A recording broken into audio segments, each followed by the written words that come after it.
This conference will now be recorded.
door.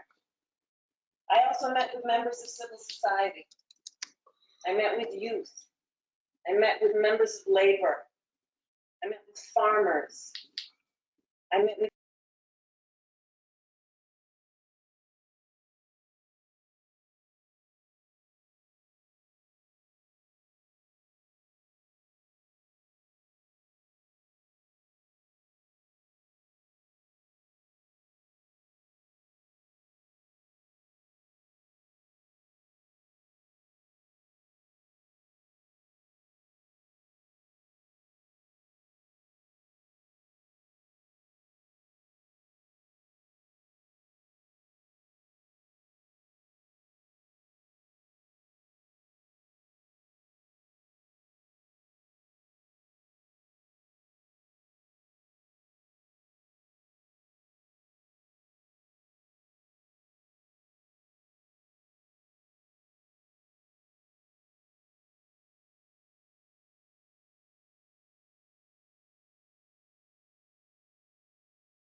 people who range from CEOs in some of the largest corporations.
Councilmember Smith. Present.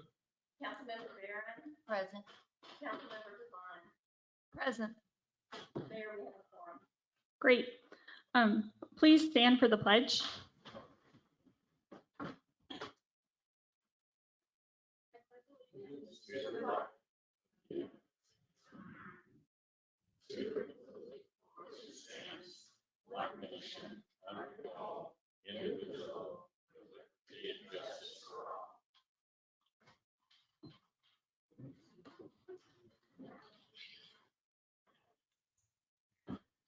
I have a few announcements before public comments today. First of all, as of May 21st, the mask mandate has been lifted for the city. Second is I wanted to congratulate our police department on achieving their recognition status for the Texas Best Practice Program. Lavender Fest is right around the corner. It starts at noon on Friday. And then lastly, this morning at the Commissioner Court meeting, the county has declared June 14th as Flag Day, and June 13th through 19th is Flag Week. Do we have any public comments? Yes, ma'am.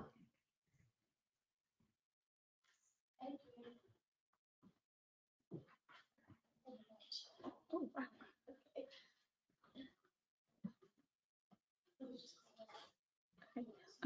First, we have Billie Jean Kutzer. Madam Mayor and City Council, I am here today to talk about the Blanco Historical Commission. As a native of Blanco County and my family's history of owning businesses in the city, my heart has always been a part of this community. In researching my family's history, it became clear in the county news archives that this community has its roots in pulling together with generosity and caring rarely seen. When folks were sick, lost their homes to fires and storms, or their crops to natural disasters, our ancestors pulled together to bring them back to their feet. That compassionate trait has been handed down from generation to generation and is still evident today. As recently seen in the Memorial Day flood of 2018, this community pulled together to help everyone that was in need. I have heard people new to Blanco comment on how generous and helpful our people are. While I lived in Arkansas, a gentleman told me he knew Blanco well. He spoke of a story about a man who had a gas station in the early 50s where Dutch Apple is today. The Army buses carrying young soldiers from Fort Sam to Fort Hood would stop. That man at the gas station always had sandwiches, chips, candy, cookie, and soft drinks for the young men to recharge for their long ride and roads on the winding roads. He never charged for his services to these young men. He did it as an act of dedication to our military. That man was my grandfather. This gentleman never forgot that kindness. So the people of this community have touched lives for generations that have reached far and wide. It is not just the people and their history that make Blanco special. It's the historical buildings around the square throughout the town that make us exceptional. It's the rock fences and cisterns and many other things scattered, which are part of our history. I personally have documented all the rock fences and cisterns in Blanco by photograph for the Historical Commission, except for two that I was not able to get to. Then there's Maud Adams' home, the abandoned blue frame house behind the parish hall. Did you know that it was once a location of a blacksmith shop? In the 1800s, men would gather there, sight their guns in, shooting toward the river. There were no buildings at that time toward the river. For me, being on the Blanco Historic Commission is more than just a few historical buildings. It's about preserving our town and historical roots that we have come to know and love and visit. Without our matchless history and our buildings and the lives we are nothing that any community across the country would be. We need to keep what is uniquely Blanco. As a member of the Historical Commission, I would put my knowledge and research into action to help preserve our buildings and our heritage. Thank you. Thank you. Next, we have Jay Palmer. Madam Mayor, City Council members, and first of all, let me congratulate the new members that have just recently been elected. So I think that's wonderful. I'm here today to basically announce that what I believe I have are the remaining documents necessary for the city to move forward and record an easement going across our property for the discharge pipeline. And the survey has been pre-approved. I have it attached to the document to present, I guess, to you, Brad. I would like to mention that while the agreement calls for the pipeline to be installed within 12 months of the city receiving their permit from TCEQ, I'd like to go forward with it right now and begin installation of the pipeline itself. It came to my attention very obviously that the city had to begin direct discharge into the river again through my property. I'd like to do all I can to stop that. And I guess the only way I can do that is to go ahead and move forward with this pipeline being installed. Which brings me to the next question, and that is, and I hate to bring it up at a time when the city is just getting their affairs in order regarding the budget and the P&L and everything else, but I would just like to ask the question, is this budget a budget that includes the monies that have been approved to apply towards this pipeline. I hate to ask in open forum like this because, but I didn't have anywhere to go to find out.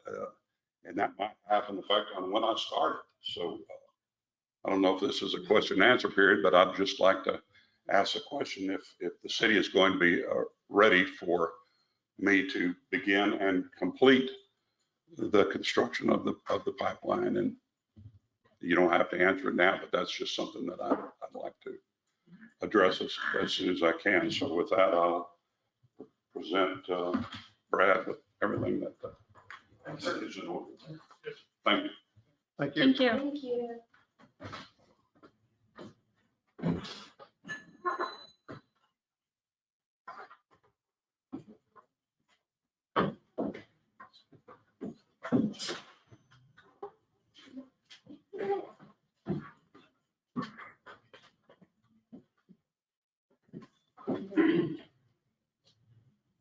I think that's Emil Baker.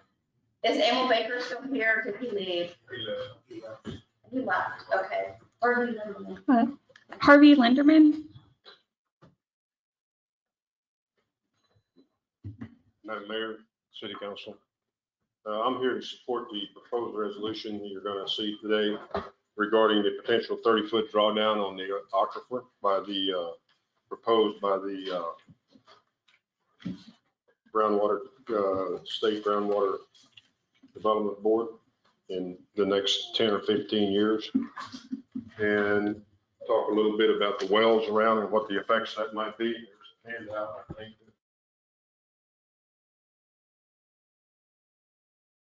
The study done on the different aquifers around here. And the purpose of me giving you that hopefully is to pique your interest and let you look at that document. I mean, there is a ton of information. And we're not alone. Because Can I ask you to just speak more closely in the microphone when it's not hearing? we are not alone in the aquifers because there are numerous, I think, like 7 aquifers that are involved here with the Trinity. And all the other aquifers around, it's not just river drainage area, it's all downstream. And this document is done out of Texas State by some real experts, and I found it quite interesting. So the very last page has the website. So this just kind of shows you what's there. I'm friends with a couple of people that drill wells around here, and I called them and I said, talk to me about the wells around here. What are the depth of them? Well, the depth of wells around here run anywhere from 30 feet when they're close to the river. And basically they're taking water out of the river because when the river dries up, those wells dry up. But the shallowest well around probably 35 feet. The deepest is about 900 feet. And the water runs from great quality to poison. I talked to a couple today that lives over by 290 and 281. And this guy's mother was in the hospital for months for drinking water out of their well. This was some time ago.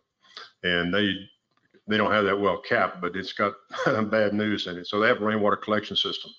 So we need to consider, I have a rainwater collection system that I built myself 30 years ago. And that's one of the ways here. I don't know what's going to happen down the line because anybody can project more in about 5 years or 3 years of what's going to happen. Is a pretty smart guy. And we're looking out to 2070. And the Water Development Board says in 2070, by 2070, Region K, which we're in, population currently is 1,737,000. They're projecting 3,243,000. That's 87% increase. And I personally think the way it's going now, that's probably not high enough. Water-wise demand projections, today it's 1,183,000 acre feet. 2070, 1,462,000 square acre feet. That's up 24%. I think that's missing a digit there myself because it's more like 240%. So anyhow, I just wanted to make you aware of it, and I'm in support of this resolution that you're going to see because we need to take every precaution we can for water because water is our lifeblood. And isn't it great how the river looks now? Drive across the ridge over there and see the water coming across the dam. That's the way it was when I was a kid because I grew up here. And I tell people all the time, when I was a kid, it was unusual when the river didn't run, and now it's kind of unusual when it does run.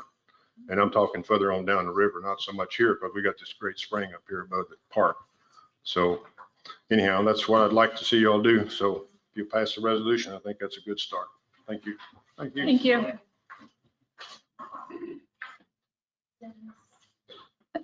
Dennis Arnson.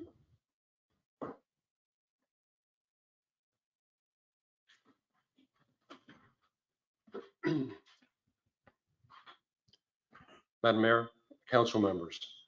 My name is Dennis Arneson. My wife, Brenda Barnett, and I are new residents of the city of Blanco. We live at 1006 12th Street, a new home built by TC Properties and Investments LLC on just over a quarter acre of land with 100-year-old live oaks. Excuse me. Our home was the first of several new homes being built on this city street that are also on about a quarter an acre with thriving live oaks. A trash pickup issue was recently rectified through the help of the city manager and the city clerk.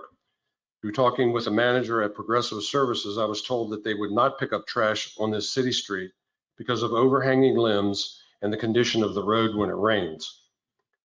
Thankfully, as I mentioned before, the trash pickup issue was resolved. My existing neighbors were having to drag the trash either to Mesquite or over to 13th Street. But having a 40-ton truck, as well as an increase in other traffic coming from Green Lawn Parkway, traverse a rain-soaked, unpaved road causes for deplorable conditions. The road is a constant mud pit several days after a rain, which has just about been every day since we have occupied our residence. And when 12th Street does dry up, the ruts and washed out areas are about as easy to maneuver around as an abandoned minefield of exploded ordnance. Through the city website several weeks ago, I sent pictures to each of you council members, as well as the city manager, showing the condition of 12th Street from Mesquite to Green Lawn after one of those many rains. My comment was, how would you like to live on this street? I have copies of those pictures with me and would like to distribute them to council members to review after my time has expired. I was very surprised that I did not receive a single response back from any of the council members or the city manager. I included my name as well as my email address in the comment I posted to all of you. I've been told from visiting the city office that 12th Street will be paved by the developer of 14 homes being squeezed in on small parcels of land approved for construction across the street from our residence. I was also told by one of the current council members when soliciting for re-election votes that this development approval was somehow, and I quote, snuck through the previous city council, but a benefit of this approval would result in a paved road. My understanding from longtime residents that have followed this development issue, which in my opinion agrees with theirs, is that this development is a travesty to city planning and does nothing to keep developers from constructing tract homes within the limits of the beautiful city we live in. However, the development of these tract homes has been inked and will be completed from what I understand. So after reviewing my photos of 12th Street, my question again to, that was 3 minutes? No. Oh. Okay, I was trying to talk fast. So after reviewing my photos of 12th Street, my question again to the current council is, how would you like to live on this street? Would you wait months, years for this road to be paved, or would you hope that your city council would realize the severity of the road condition and at least put down some road-based material to eliminate the mud that accumulates on your vehicles and driveways? Mud so bad that when you enter Highway 281 at 40 miles per hour, your steering wheel shakes from the imbalance of the mud on the tires. My wife Brenda, a retired school teacher, and I, a retired IT manager with the Veterans Administration, picked lovely Blanco as our retirement home. We promote local business and believe that giving back to the city in which you make your home is not only a requirement, but an obligation. We willingly pay our share of city tax dollars. So is it too much to ask that we at least have a passable roadway to get to our home? I thank the council members for listening today. Is it okay if I approach with these pictures? Thank you. Thank you. Becky Morris.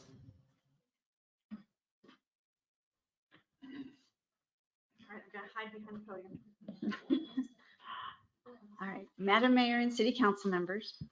Good evening, my name is Becky Morris. I'm here to support the proposed resolution that is against Groundwater Management Area 9's current and proposed desired future conditions of the Trinity Aquifer, which is to allow a 30-foot drop of the aquifer. I wasn't planning on being here tonight, but as soon as I heard about this resolution around 1 and read it, I dropped everything to be here. This resolution is that important. I have a background in hydrogeology and groundwater management. I was a hydrogeologist for the Barton Springs Edwards Aquifer Conservation District and one of the first general managers for the Hayes Trinity Groundwater Conservation District. I hope you saw the news report on KXAN just this morning. It was titled, "Will Texas Have Enough Water for Future Generations?" It is becoming common knowledge that soon there will be too many people and not enough water. The Texas Water Development Board estimates that the population in Texas will increase by 70% by 2070. That adds 20 million people to Texas. And we know how much people love our hill country because of the growth that we're experiencing right now. GMA 9, who is led by our Blanco Pinellas Groundwater Conservation District's General Manager, Ron Fiesler, and our district's board are failing to protect the county by already allowing 30 feet of drawdown within the next 60 years. That's called aquifer mining. And it's one of the primary reasons why I ran to be on the district's board. Also, the science used is a house of cards. The district is using estimates of water withdrawn from the aquifer because we have no idea how much is being withdrawn since the district only monitors water levels. Old population growth patterns from at least a decade ago are being used to create these groundwater availability models. So people creating current and projected groundwater management plan for our county want 2,573 acre feet of water available per year until 2060. That right there is what creates the 30-foot drop in the aquifer. The current and proposed desired future condition for the Trinity Aquifer is unsustainable. People will run out of water, which is a huge unexpected expense and puts them in a very stressful situation to decide whether they want to try to drill another well or put in a rainwater harvesting collection system. The springs that feed our creeks and rivers will go dry, and then so will the creeks and rivers. But there are sustainable ways to live and conserve our water. There is also science applied to find out the actual health of the Trinity Aquifer. We just have to apply it. Thank you so much for putting forward this resolution. It shows me and everyone else in this county and GMA 9 that you are trying to protect your constituents. Thank you.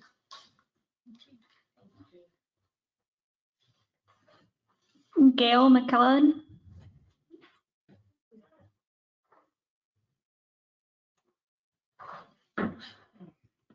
I was asked to come here tonight and introduce myself. And the subject, Madam Mayor and Councilman, is on the Blanco Historic Preservation Commission. I don't totally understand how commissioners are put in there, but I'm a director with the Blanco Cemetery, the Blanco Historic Cemetery, and the Blanco Historic Preservation Committee, or Commission, I get those words all confused. They created the historic cemetery designation. My roots run deep in Blanco, in fact, in Blanco County. And I hate to see new homes built.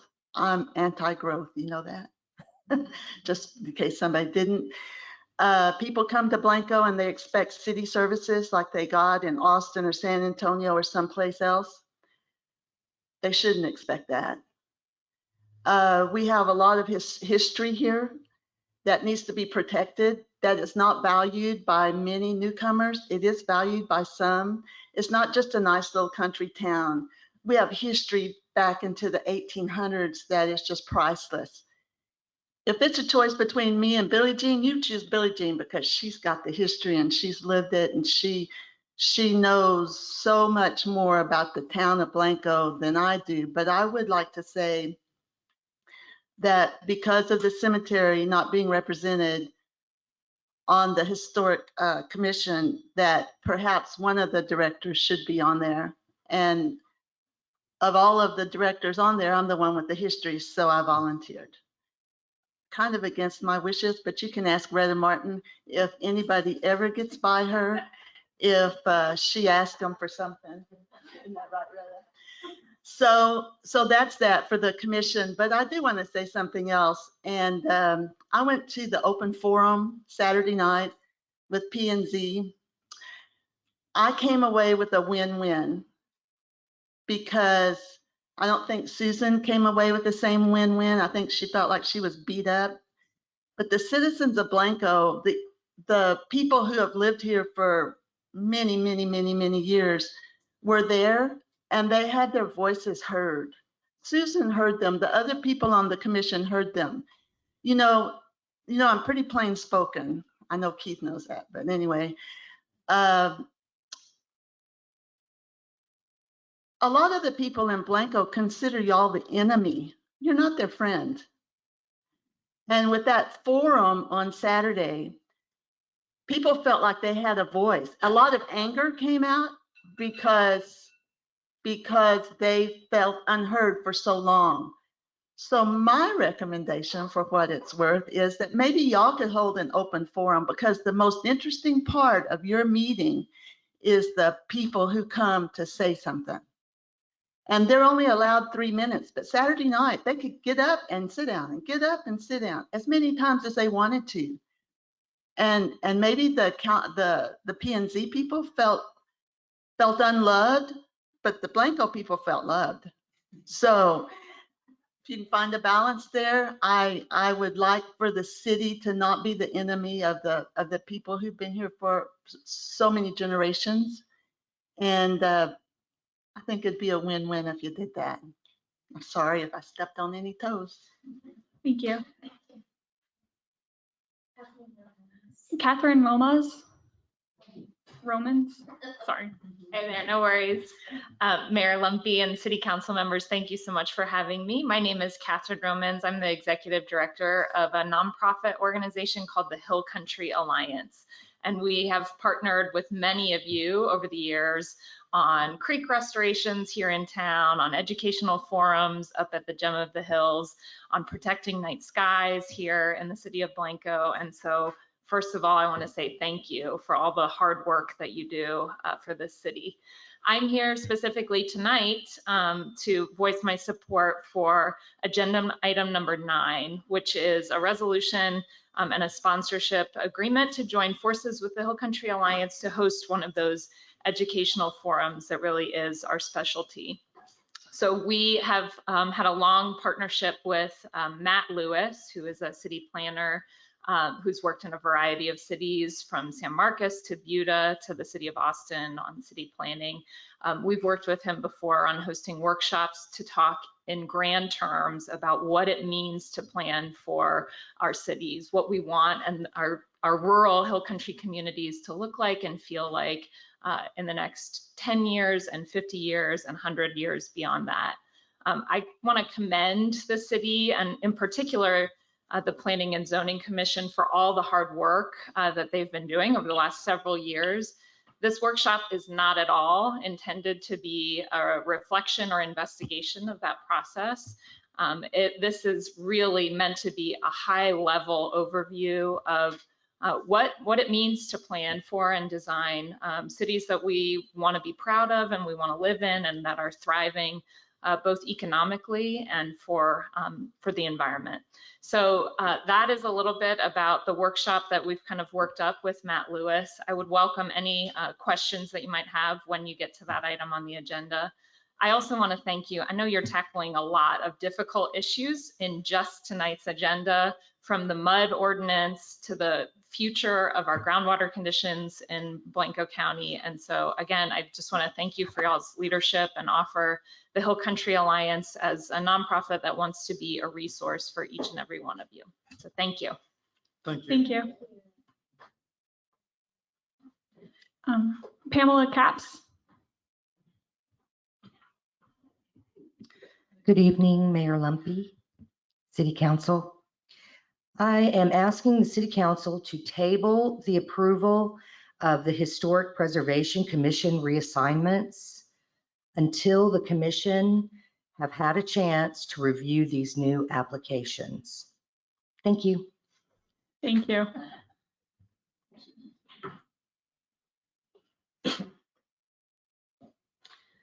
Next, we're going to go into the staff presentations. So if we could have our city administrator, Will Daves, with the City Hall. I really don't have any updates to share. I think we talked about that before, so I'll let go on to the other two. Let's see, who's next? Public Works? Public Works, Ronnie. To do it in the interest of saving time. Just a couple new updates for myself. Again, as usual, a lot of my items we're going to come up later on in the agenda as well. The city of Blanco did, in the interest and efforts to try to push more towards water conservation, implement stage 1 water restrictions on yesterday. I'm sorry. Thinking today's Wednesday already. It is kind of a standard procedure kind of thing. We're doing it for two reasons. You've got the TCEQ who's looking for, they're kind of going back and doing a checkup to make sure that every city's got their drought management policy in place and that they plan to utilize it and such from there. They're kind of pushing for states, or not states, but the entire state as a whole to look towards water conservation. We can put water conservation training out there left and right. Quickest, easiest way for the city to do it is just implement stage 1 water restrictions. And if you read into the restriction itself, it's primarily voluntarily anyway. We're not on anything that we can get to an enforceable level or anything from there. Being that we are purchasing water directly from Canyon Lake right now, we do have a lower amount of water supply with the water plant being off. We just spoke about this, but that's where we're doing it in order to be the good neighbor policy of purchasing water from Canyon Lake as well. So again, the stage 1 water restrictions implementation is looking for a voluntary reduction of 10 to 20% our water usage. So other than that, I don't really have anything else to report. Water treatment plant still under construction, still going through, looking to start pouring some concrete here shortly in the next couple of weeks or so. And of course, with Lavender Fest coming up and everything from there, Streets of Parks Department will be looking to take care of the square and the surrounding, few blocks or such to be able to get things, cleaned up, prettied up for the evolution of getting the Lavender Festival going. But I don't know if you have any questions for me as well, everybody. You said yes, Ron. Mm-hmm. Yes, I had a few questions just for updates and things that we started last month and just a status report. Lead line mapping, our lead service lines mapping. Do you have a plan for that to happen? No, we currently do not have lead service lines in the city of Blanco. You have no lead service lines here? No. And so, and even from there, we are not mandated. Of course, what we do you will be. As far as sampling and testing, actually not. Only because unless things change with TCQ through EPA, we were on literally following that 3-year lead and copper rule sample, where we do our TNRC samples every 3 months to locate the lead and copper lines inside the town. But it's not even there. It's primarily just to see if there's lead and copper leaching into the system. And we are actually on reduced monitoring because of our exceeded lower levels that we had in the system. Okay, so you saw the new EPA rules and the TCEQ that I gave you? I haven't received anything. Okay, well, Will, did you pass those on to Ronnie? The new EPA regulations that go into effect July 1st, TCEQ will implement them around the state starting July 1st. We have 2 years to map all of our service lines, show whether they are or are not lead. I handed it to you. Then I gave it to Ron. Okay. Okay, well, just so you know. But the most important, the most important thing about that is there's money to be had. And you'll be required, we have 2 years from July 1st to map all of our service lines, and there's money to replace any lead service lines we have. This is still news to me, of course, but yes. Yeah. All right, just so you know. So the sooner the better, because there's a few $1 billion out there, but first at the trough gets the money. Well, even there, I mean, our regulation and mandates come directly from TCEQ. EPA is usually a lot more ahead of the game. So if it hasn't reached TCEQ, to be able to come down to the other smaller cities like ourselves, or whatever the case is, we get it from there. Well, just so you know, I called TCEQ and they will be in touch with you July 1st. All right. So we got to jump. Ronnie, didn't we do some satellite mapping of our system here a couple of years ago? The city of Blanco utilized a pilot program to incorporate GIS mapping for our wastewater treatment, or our wastewater collection system. Not supposed to treatment. But that was during a pilot program on a grant that we had received to do GIS mapping on the wastewater side. At the time, the city was looking to, fork out the money to spend it for the water aspect of it, but we'll be discussing that later on in our budget meeting. So we do have some mapping. Yes, At so we least currently on the have, we wastewater. currently have GIS mapping on our wastewater collection system. What that incorporates is everything from the wastewater sewer lines to manholes and such throughout the town. Thank you. Thank you. Ms. Pham? The police department and Chief Rubin. Mayor, council, start with the monthly reports. It's under the staff tab in your packet. Just want to point out a couple of things. We added a line called cases filed under arrests. And the reason we added that line is because not everything we do winds up with an on-site arrest. So in addition to the arrest that you show, those are 13 additional what would have been arrests had the jail been able to take them, or we would have had the file together on time. So once an investigation is done, that resulted in an additional 13 cases being filed. So I thought it was important that we add that number to this so y'all aware of that activity. Total calls for service, there was a significant jump there. So this is the first month we're on our new records management system. So I want to give it a little bit to see if there's been an increase or if we're just capturing better data with the new records management system.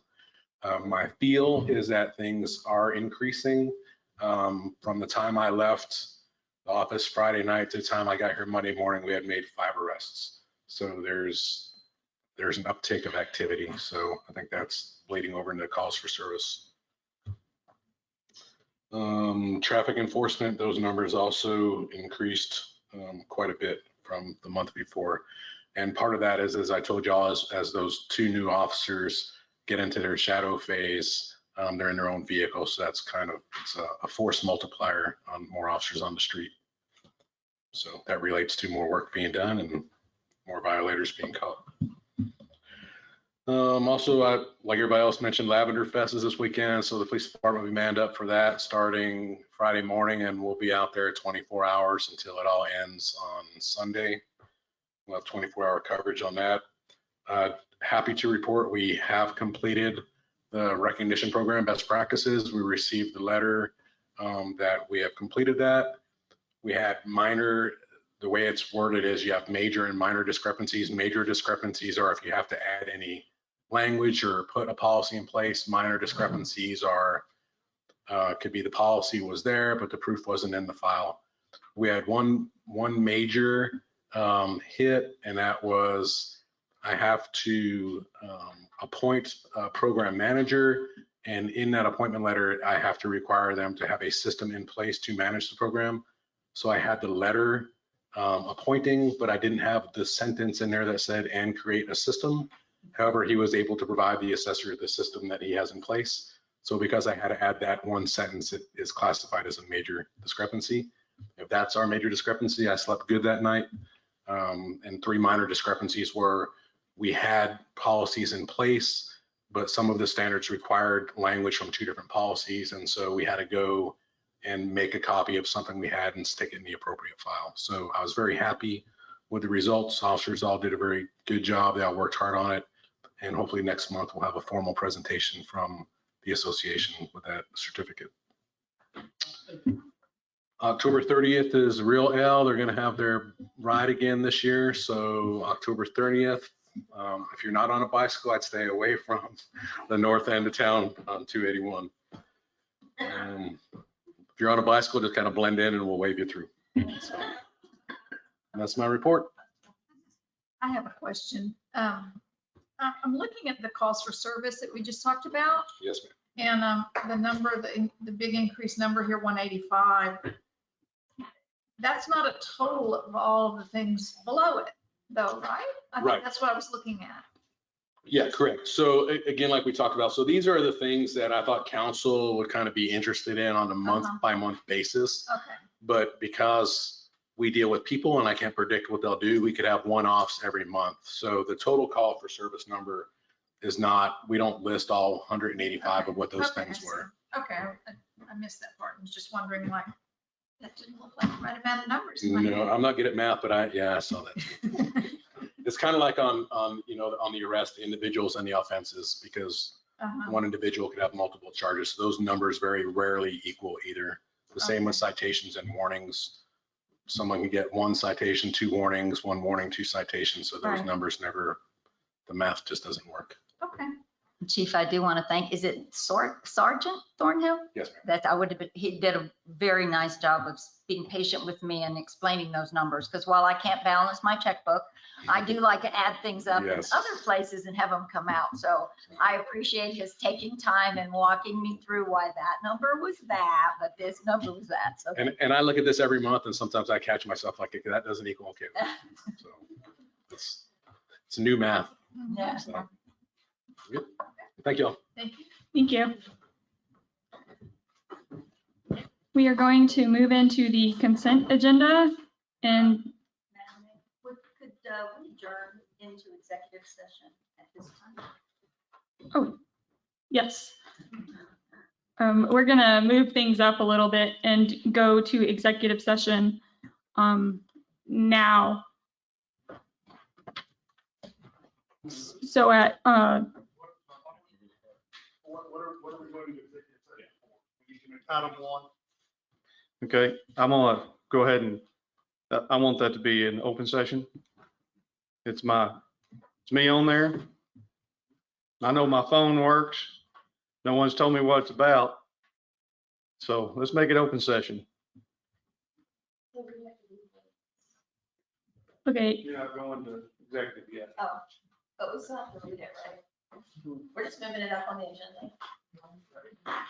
All that's fine, yeah, go ahead and read it, but then I guess once we've announced what specific agenda item it is, we'll take note of the fact that Mr. Davis requested to be in open session as is permitted under the Open Meetings Act for a personnel matter, and we'll go from there.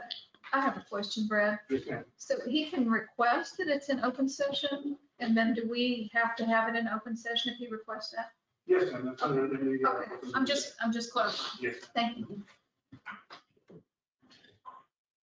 Texas Government Code Section 551074 to deliberate or the appointment, employment, evaluation, reassignment, duties, discipline, or dismissal of a public officer or employee, city administrator.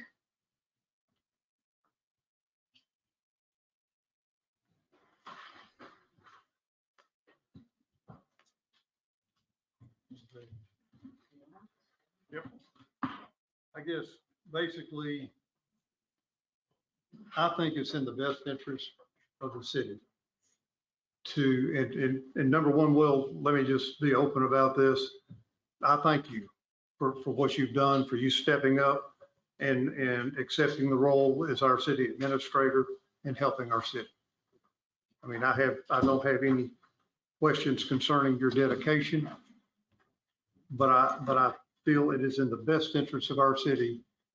We have some governmental issues in our management, and I'm trying to get those addressed and get them addressed in a timely fashion. And this goes not only to the city administrator, but back into designation and control of account. And I feel like a trained professional in this role would be our best avenue and probably one of our only avenues to rectify this and rectify this in a timely manner.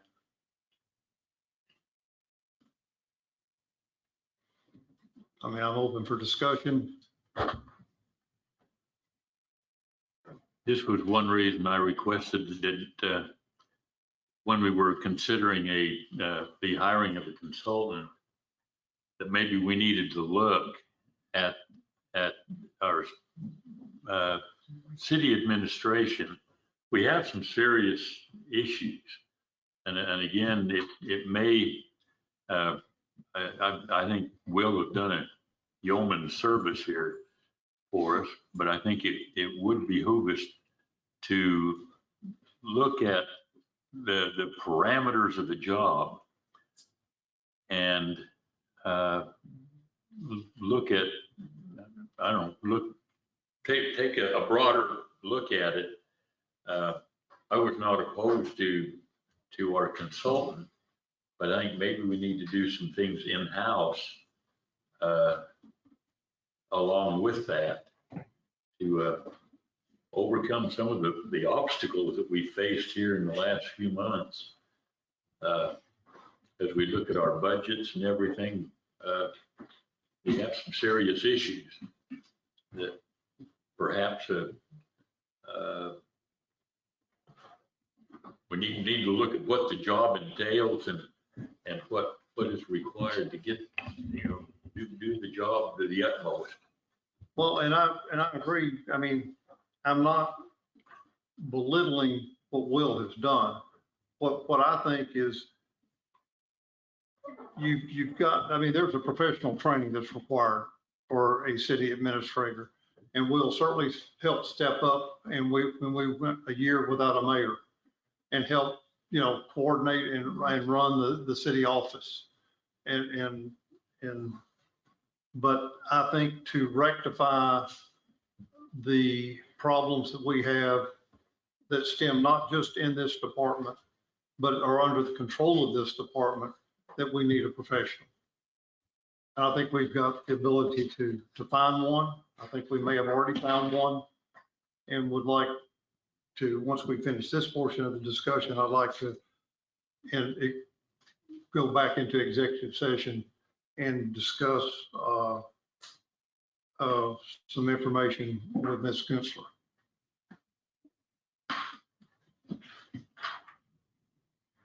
I'm not sure that's on the executive session. It's not, but I believe if I guess it would depend on what our action is on this initial action,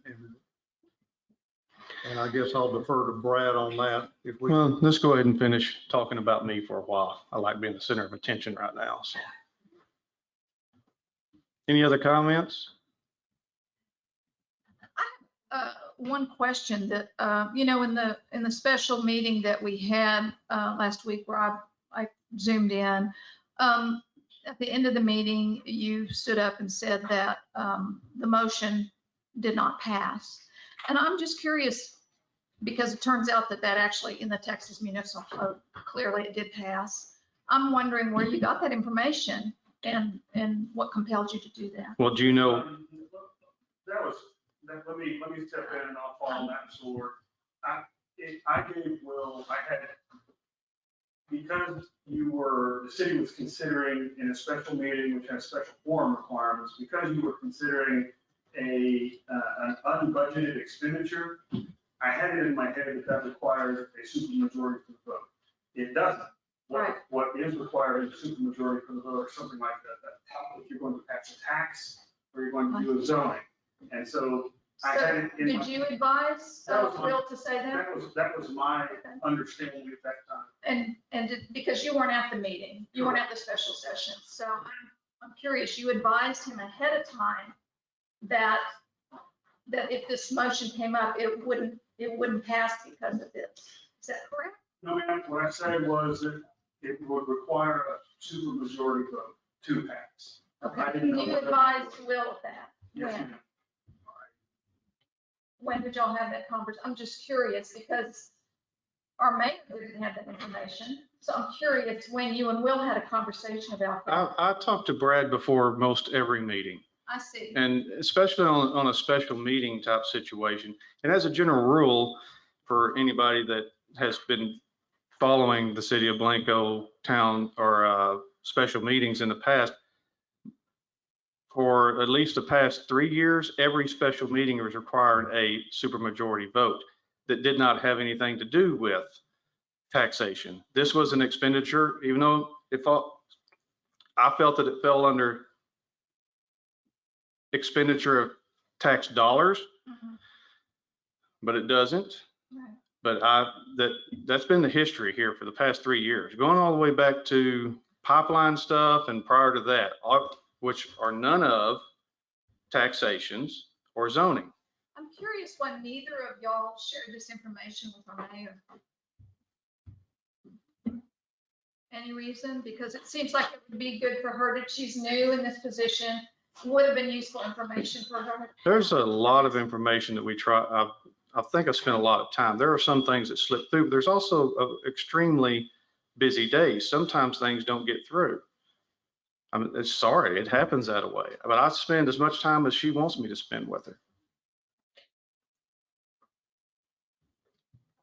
And I don't remember whether or not there was a phone call or an email exchange. I have to go back. It was not email, it was a phone call. And, I mean, it would have been sometime that day before the meeting. I wasn't asked to attend the meeting, and that issue came up. And again, off the top of my head, that was my understanding at the time, and I went back and corrected it and understood afterwards that I had mixed those things up in my mind. But it was, I mean, I certainly apologize for not calling the mayor on that. It didn't occur. Well, I would think that our city administrator would, you know, that information is so fresh in his mind, and calling a special session, that might be something that he would share with our new mayor so that she was kind of up to speed. But that's just my view.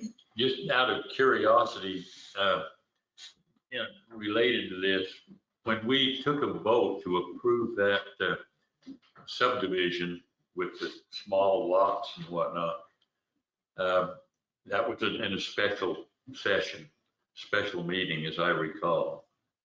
Because I remember thinking Ms. Devine voted against that. And I thought, if I had voted against that, we would have stopped that development. And would that have been the case? Was that something that, because it was a special meeting, was a supermajority of the vote required to approve or disapprove that? I don't remember. So that was a PDD, which could fall under the zoning portion of it, yes. That might have required a I supermajority. don't remember the specifics of that, or if I was consulted about that issue. But if it is a change in zoning, then it would require that supermajority. So I don't know specifically with regard to that, because I don't know if it was a zoning change, but Well, PDD is a zoning change. It is, the PDD is that as a zoning change in itself, which it was. So it probably would have required a supermajority. I don't remember it being a special meeting, but I'd have to go back to the minutes. I don't know when it occurred, or I just don't have a recollection of it. I don't know that I was consulted about that That was issue. early in my experience. So, go ahead. I was just gonna say, I think that what you said makes sense, and that there's a lot to do. There's a lot to do, I see it. And you were doing a lot of things before you took on the additional responsibilities to try to help manage things for the city as best you could. And yet, so there are still those other responsibilities, and none of that was picked up or able to be picked up by anybody else. And so looking into the responsibilities you took up, both to the best of your ability, admirably, and thank you. But I tend to concur that Blanco is facing a lot of potential change and a lot of problems and things that need to be cleaned up. And I think we also owe it to the citizens that we post, that we search, that we look for what the job descriptions and experiences and skills of a city administrator are, and that we make sure that that's what we have, along with the things that you bring to the office in your prior capacity when you took on the position. And you may still be the best qualified person. I would hope that if we did that you would apply too. The only thing I'm concerned with is the timing. I mean, we're getting this Miss whatever her name is to kind of look at everything and decide. So I think the timing, maybe she'll come through and say, here's the proof that Will is not the right guy, you know, show us. We also have the budget coming up. I mean, do we have enough money to hire a city manager that's going to cost us $150,000 a year? I mean, and we know we prioritize it however we want to, but the budget is coming up. I mean, Will said it himself. He knows he is not the final city administrator, city manager here. But without giving him a chance, I mean, the finance issues that we had, to his defense, he saw them. It took a while to take care of the person that was in finance and to move forward. And we're headed in the right direction, but he didn't have the power early on to do some of the things. So, I mean, I think there's a lot of history that y'all don't see. I know it's not perfect, but it was definitely a lot worse, and we're moving forward. And not to say, like he said, he might not be the perfect city administrator, but he filled that gap, and I think he still could fill the gap until Kelly finishes her job, and then we decide, okay, yep, he's not the guy, and we really do need to go forward. I understand what you're saying, Martin, and I think we have an opportunity at this point, since we're going to finalize our engagement of Ms. Kunstler's company to do this. I'm not talking about a full-time city manager. I think it's going to require some time, but I'm looking for somebody to come in maybe for 45 days maximum, and not on a full-time basis, but to supplement and help guide our city. And because we still have some accounting issues that I am very concerned about, and I don't see a quick resolution to them under our current plan. And I've been on, I mean, I'm the guy that's been looking for a resolution to the finance for 12 months. And I mean, we're getting closer, but we're not going to get there before we finish our budget. We've got a time requirement on the budget, and we're needing some more input. And I think that Ms. Kunstler and her company would be, when we go to new business under item 5, it appears that we've got the flexibility to broaden her scope of engagement to include interim city administrator services as needed. So I'm just going to jump in here and say a few things that make me happy. So in the beginning, and even more recently, but in the beginning, keep in mind, I didn't come here begging for this. I came here because there was a need, and I was asked to do this by one previous city councilman and the current. And it popped up right after that somehow I got 40 something letters of recommendations and requests for this to happen from local businesses. I think I could get more letters today if I asked for them. I'm not perfect, but I told Martin in the very beginning, I told you, Councilman Smith, that anytime y'all are ready for me to go, just come tell me. It ain't got to be a federal offense. We ain't got to take it up here to, I'm just happy to go. And if it was done right with a little bit of respect, then I'd stick around and help, because I started out working for free right up until October of 2020 on a part-time hourly rate. And I did that through October. And then we turned to salary. And I did 50 to 60 hours a week all that time when we didn't have a city secretary, when we didn't have a mayor, when COVID hit. I don't remember anybody from city council stepping up to help.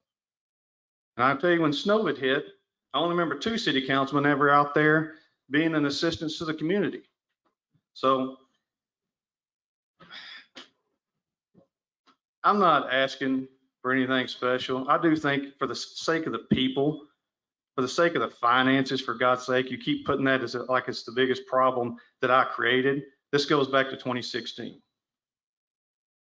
I've done more to solve the problem than I have to hurt the problem.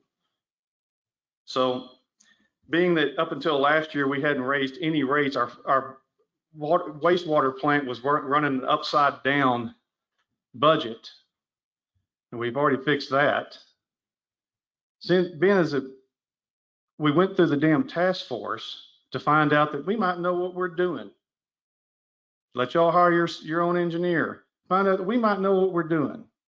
I think you ought to see this through a little bit too, and get the evaluation from the consultants before spending more money, because y'all got a pretty substantial bill coming next year. Between your current loans, your new water plant loan, your Canyon Lake debt, your wastewater treatment plant settlement, and your overage on the city, on the water treatment plant, I'd start saving money right now. Just my opinion, because that was what I took as my -- priority, was to spend less, bring in more, get the city as right as we could, knowing that in April of 19, before you even took your seat as a mayor, as a council person, you came in and visited the mayor before she resigned. You sat down with me. And did I tell you what was wrong in the finance department? Did I tell you then that I could not trust any of the numbers that came out of there and there's a lot of things not going on right? That's before you took the seat. I've told y'all from then all the way through December of 20 that there was a problem there. Things aren't operating right. Things aren't being done right. Now we've got an auditor doing it. We know it's not been done right. And we also know some other aspects of that's not done right. But I can tell you what, I didn't make it. I didn't create that problem, and I didn't make it any worse. So I assume y'all asked me to resign. I have not asked you to resign, Willie. What is your plan? Madam Mayor, would you like a motion? Yes. Okay. I think for once you could just talk to me and tell me what Well, your I plan is understand first. There's a protocol that There's not a protocol till you make a motion. What are you asking me to do? Okay, I'm going to ask you to step down as the city administrator and resume your duties in code enforcement if you so choose. I want to pass on that. I'm going to just, y'all can make your bed and you can sleep in it too. Because again, like I've said all along, you don't know what you know. You don't know what you don't know about anything that has to do with running the city. You don't know what goes into a day. All that's doing is hurting the city. You could gradually move into this. I wouldn't have a problem helping if we gradually moved into it. But I'm not going to stay up around and take all the crap work, do the crap work for a year, and then get kicked aside when you didn't even respect me enough to come talk to me first. I didn't feel like I had the authority. You have the ability to be a person, a man, and come talk to me first, as I talk to you first. That's respect. Well, I respect. You do not respect. You're saying all the right words because that's what's supposed to be done here. No, sir. I believe, and I truly believe, and when I started out thanking you, I meant that, and I still mean that. There's no reservation in that. There's no fraud. There's no smoke, no anything. I appreciate what you've done for the city. I think the city needs more help than what you can provide at this time, and I think it's time that we get that help. Okay.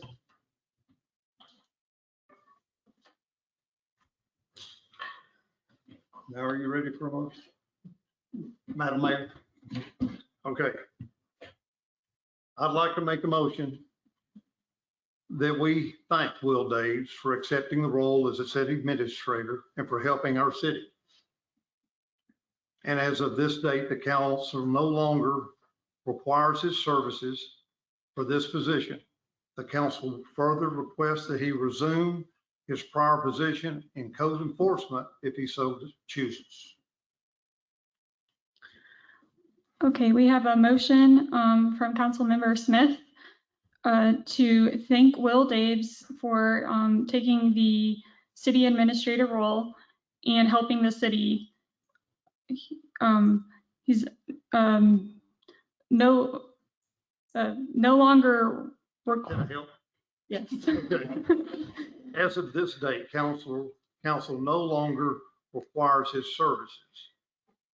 As of this date, council no longer requires his service in this position. Council further requests he resume his prior position in code enforcement. And council further requests that he resumes his prior position as code enforcer if he desires. Yes. Is there a second? I will second that. Councilmember Devine seconds. All in favor? Opposed? Thank you, Will. Thank you. The motion carries.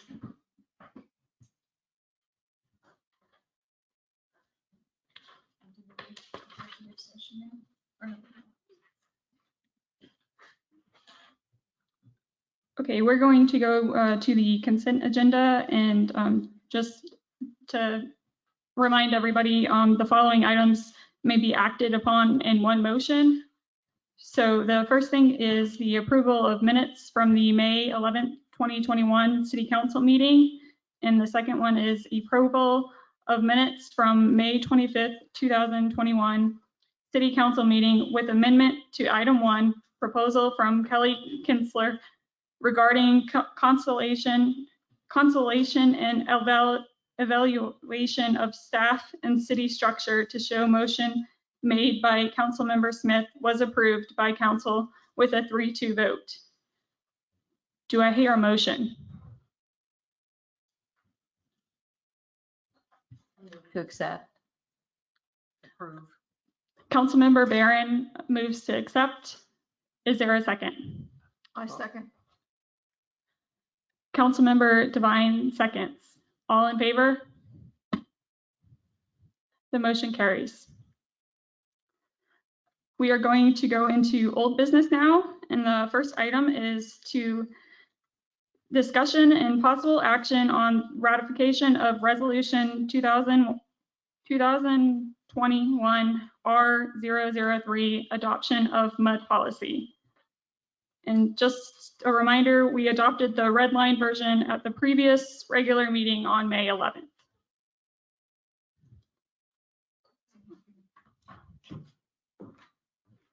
Council, I don't know if there are any questions on this one, but what we did was provided you just the accept all edits version. But I wanted you all to see the accepted edits version and ratify it to make sure that that is the version that y'all approved, because the red line versions are difficult to read. So Yes, they are. Thank you. Just to clarify, there were no substantive changes that I made, other than they were just clerical, because in the red line version I've given you, I had it deleted a couple of paragraphs, but I'd left the paragraph number. So I took out those, now blank paragraph numbers have been renumbered accordingly, but those were it was just a clerical type change, so. We don't have that in here. And Brad, this is I guess a point of order. Because it's posted as to ratify this, since we passed it last time, there were some things that I would like to have added or changed, but since I couldn't read the rest of it, like you said, since I didn't get this till Thursday or Friday. So given the way it's on the council, should we ratify this, go ahead and get it into effect, and then work on any changes and repass an amended one at a later time when it's posted appropriately? You can, Okay. or you can do that and just ratify what was done last time, or the motion can be I move to ratify with the following amendments. Yeah, I didn't have time to get the amendment since I didn't get the cleaned up document till Friday. You could do that, but if we're going to be amendments, any kind of substantive amendments, then we're kind of in the same position again. Right. And I want you to see the final, you still have to see the final. Can we do a no action? I agree. Can we do a no action on it? I think I'd rather have it be in effect. I think it's better that we have something on the book. So let's ratify it, and then we'll have time to make some changes and get it cleaned up in a clean copy, and we can bring it back as an amended. Ideally, policy at another time. what will happen is if there are amendments that y'all want, if you would provide those in advance so that the version that gets into your packet is the final version. Yes. As opposed to a floor you can make floor motions, but then, I like for y'all to see what you're approving. I agree. So, yeah, I think we'd end up with the same kind of mess if I tried to piecemeal it here. So I would move that we ratify it, get it on the books, and then we can work. It almost sounds like let's ratify it and then we'll read it. And then we'll rework it a little bit later, but we'll get the basic skeleton in that's good basics and then add a little bit of icing. It's like, this is the cake, but there's a little icing I'd like. But to put on. as far as it does meet with state requirements and There are, as far as this is a policy, it's a resolution, it's a statement of the city's policy. It's not, as we discussed last time, it's not, there are no state requirements as to this necessarily. It's just, these are the guidelines that the city has enacted so that in the future, when if you are presented with another mud petition, that these are the considerations that city council will undertake before you approve it. But again, like I said last time, because it's a resolution, you can't bind a future city council to approve or disapprove on these criteria. It would, because the approval would stand on its own. But so I don't know if I'm answering your question, but what you're doing tonight is that it's already on the books because it was already approved before. So it's been on the books since approval. Good. All you're doing tonight is ratifying the clean version so that y'all have a chance to look at it to make sure that, I just wanted y'all to see it to make sure that, that y'all understood what you had approved last time, because the red line version was just difficult to read. So that's all you're doing is just ratifying what you already approved. And we did it out of an abundance of caution to call it ratification. Legally, I don't think you have to, but you know, it's just abundance of caution, belt and suspenders. have you made a motion? I have one more question. I move that we ratify. I have one more question for Brad. Sorry. So you're saying that, just help me understand the difference in a resolution and an ordinance. Like, So- if this was something we wanted to other future councils to be held to, we would need to do it as an ordinance instead of a resolution? Is that what you're saying? Well, no, the short answer is no. And the reason is because even if you passed something like this as an ordinance, you couldn't prohibit a future council from giving its consent or non-consent to a future act. You can't, one legislature can't bind a future legislature in that way when you have that discretion.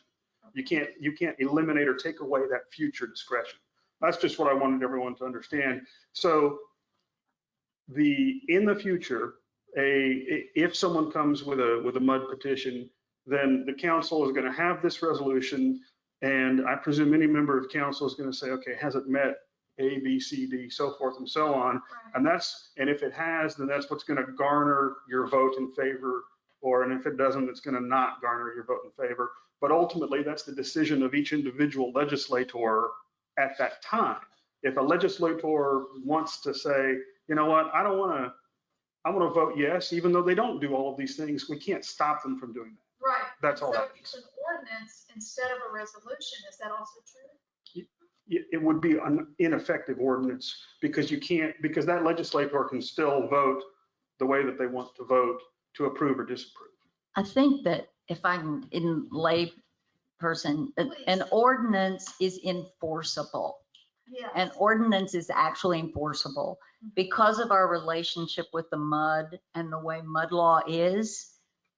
We can't really enforce these things, but we can set policies for how we want to deal with them, and we'll attempt to deal with them, but it'll roll over into development agreements and negotiating and all of those things. So a resolution gives us guidelines for our philosophy, our statement, the way we want to proceed, but it is not enforceable. An ordinance is something we pass that in essence becomes law for our town, and it is enforceable and has to be repealed or modified through the action of the council. Did I get that right, Brad?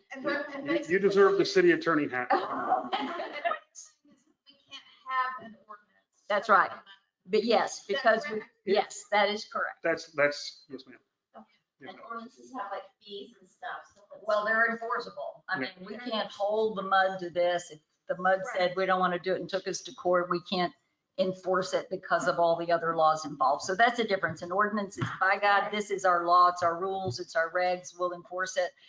A resolution is a philosophical statement, a position statement, a policy statement. I just remember when we were looking over some of the other statements from surrounding communities, that some of them were ordinances about mud policy. I don't remember who, and we can drop this and move on, because we're all gonna get tired really soon, so. Yeah. Thank All you right. both. If I'll do another check, but just because someone's passed an ordinance doesn't mean it's enforceable. That way. Right, that So- could be true too, they just framed it that way, and there you go. Yes, ma'am. Okay, thank you. So do I hear a motion on that? Do we need a motion, or we already passed, I thought you said we already passed it. No, well, We need a To ratification. ratify, okay. So I recommend the motion in the second. Approval. That's what's on. I'll move to ratify the mud ordinance Resolution. resolution. Tried to make it an ordinance. I thought I'd slip it in there, right? Good catch. I'll second. Okay, Councilmember Barron, motioned to, approve the ratification, and Councilmember McKellen, seconded. All in favor? The motion carries. Next, we have discussion and possible action on collection, distribution, and usage of rainwater in the city of Blanco. And that one's mine, Madam Mayor. You know, I outlined the bullet points in our prior meeting or meeting before last. And I'm not sure how to go forward to write the ordinance. I guess I'm gonna look toward Brad and see. I mean, I've looked at other ordinances. They seem to be very burdensome. And I don't know the best way to go forward from this point. But I am supportive of having an ordinance that allows rainwater collection, and it takes the gray out of it. And it also protects our municipal water supply and would prevent any possibility of cross contamination. So, earlier today, I had, sorry, my phone, give me 1 second. There, I had an exchange with Will. We were talking about looking at these ordinances and preparing something like this. I haven't prepared an ordinance because I didn't feel like I had enough direction from y'all to know exactly what you want these things in. I didn't think you wanted burdensome, but they can get fairly. No, they can. So what we did was there is some applicable state law that I just wanted to bring to everyone's attention. And so local government code section 580.004 provides that that's one of the sections that deal with the city's ability to regulate rainwater collection. And actually in Texas, the city's ability to limit or prohibit rainwater collection is fairly limited. Right. Because what it says is that a city cannot deny building permits solely because the facility will harvest rainwater, but it can require that the system comply with minimum state standards established for such a system. That's what the law says. So your ability to, and that establishes that compliance with state systems, state standards rather, addresses things like the cross contamination and whatnot. And so there's,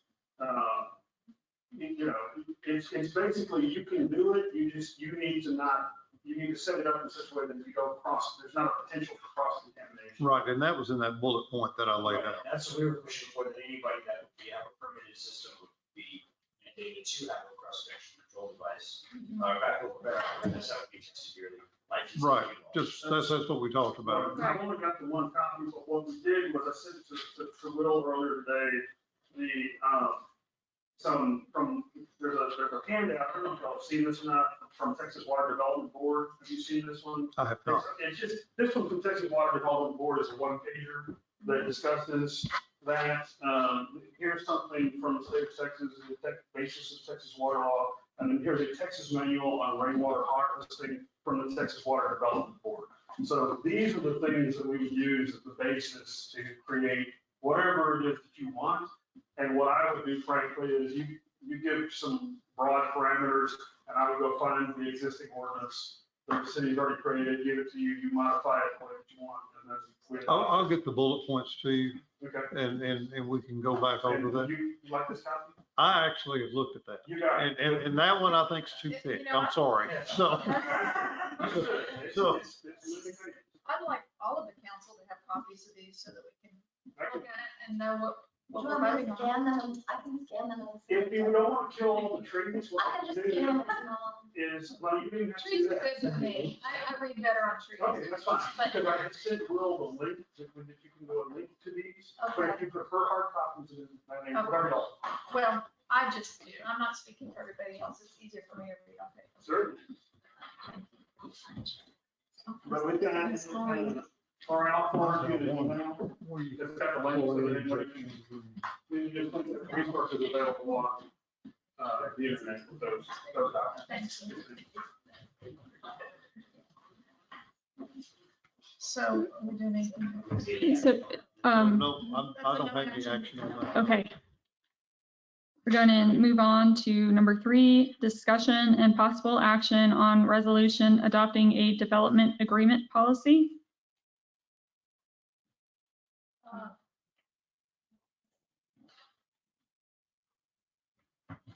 I don't know if there's been any action ready to do on this. I've been researching it, and I think we have 2 areas that we need to look at. One is really going through the UDC and carefully pulling out all of the things into one place for a checklist for developers and for staff to make sure everything that needs to be done is very clearly defined.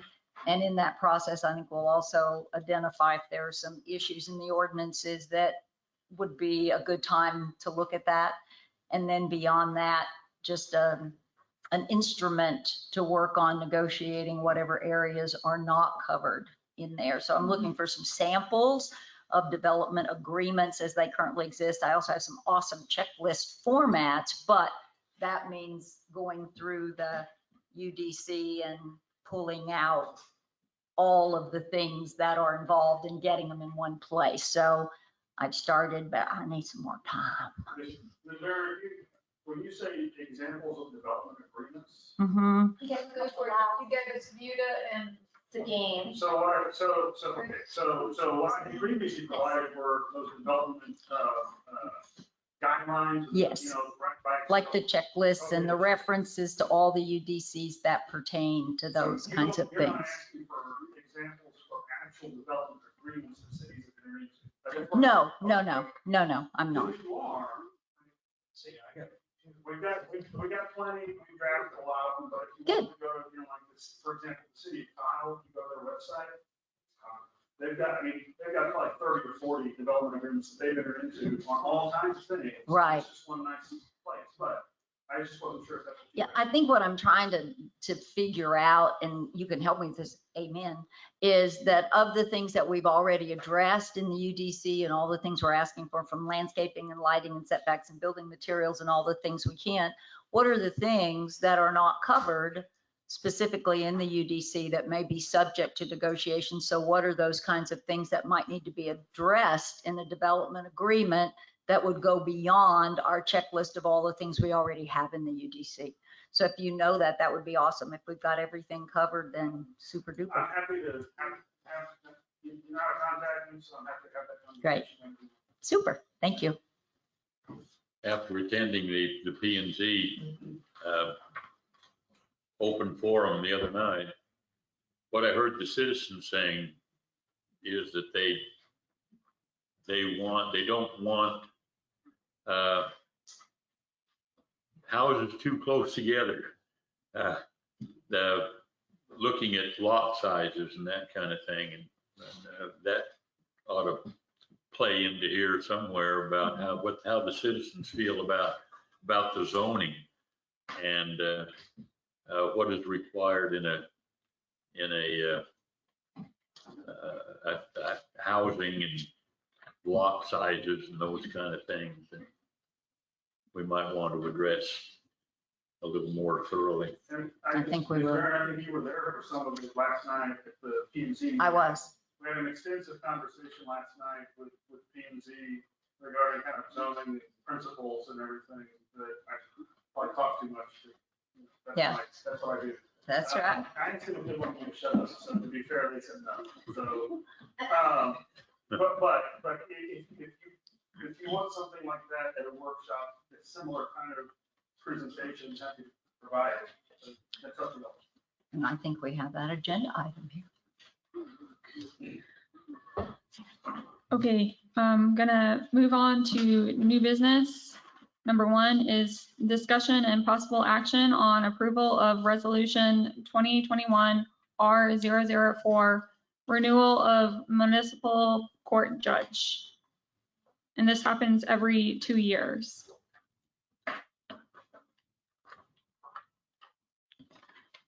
Do I have a motion?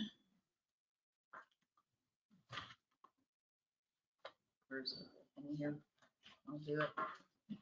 I move that we renew our appointment of the presiding judge of Blanco Municipal Court of the city of Blanco, Texas.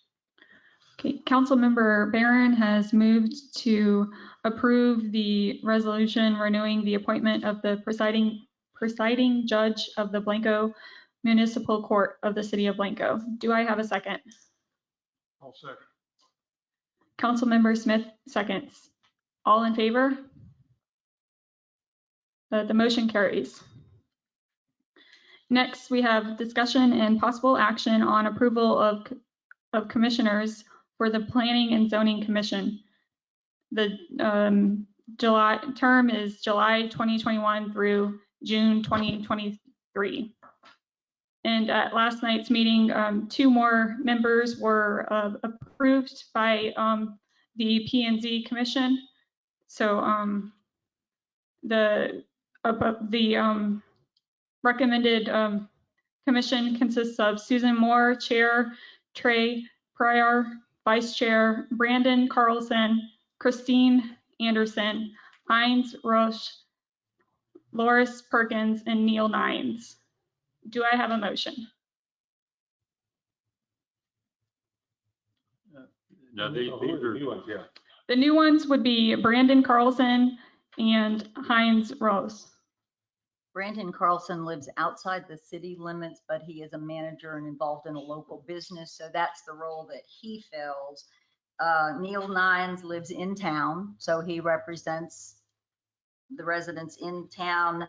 Heinz is a citizen in Cielo Springs, so he fills that another position of living outside the city limits, but that's acceptable because we have the other outside the city limit person is a business manager, which is okay of the new ones.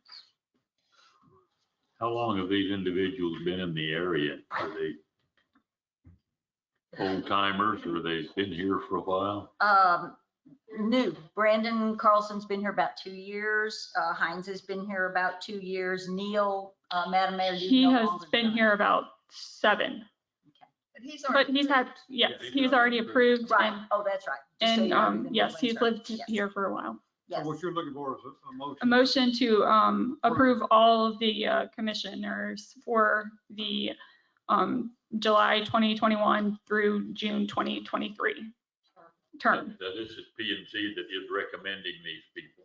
Yes. Yes. They approved it for a meeting last night. I've just got a question on this. Are the P&Z commissioners, will all their terms expire at the same time? Yes. And that's atypical? That is atypical. Okay, thank Usually you. it's staggered, just so. Yeah, to account provide for some. Yes, sir. Continuity, institutional memory. So it is unusual to have them all on the same. Sorry, I can help you on that. It originally was split, staggered, same with historical commission, but then I can't remember the year, but they changed it to be everybody goes at the same time every 2 years. I believe it was 2019 when they did the change. That's what they want to do, I guess so.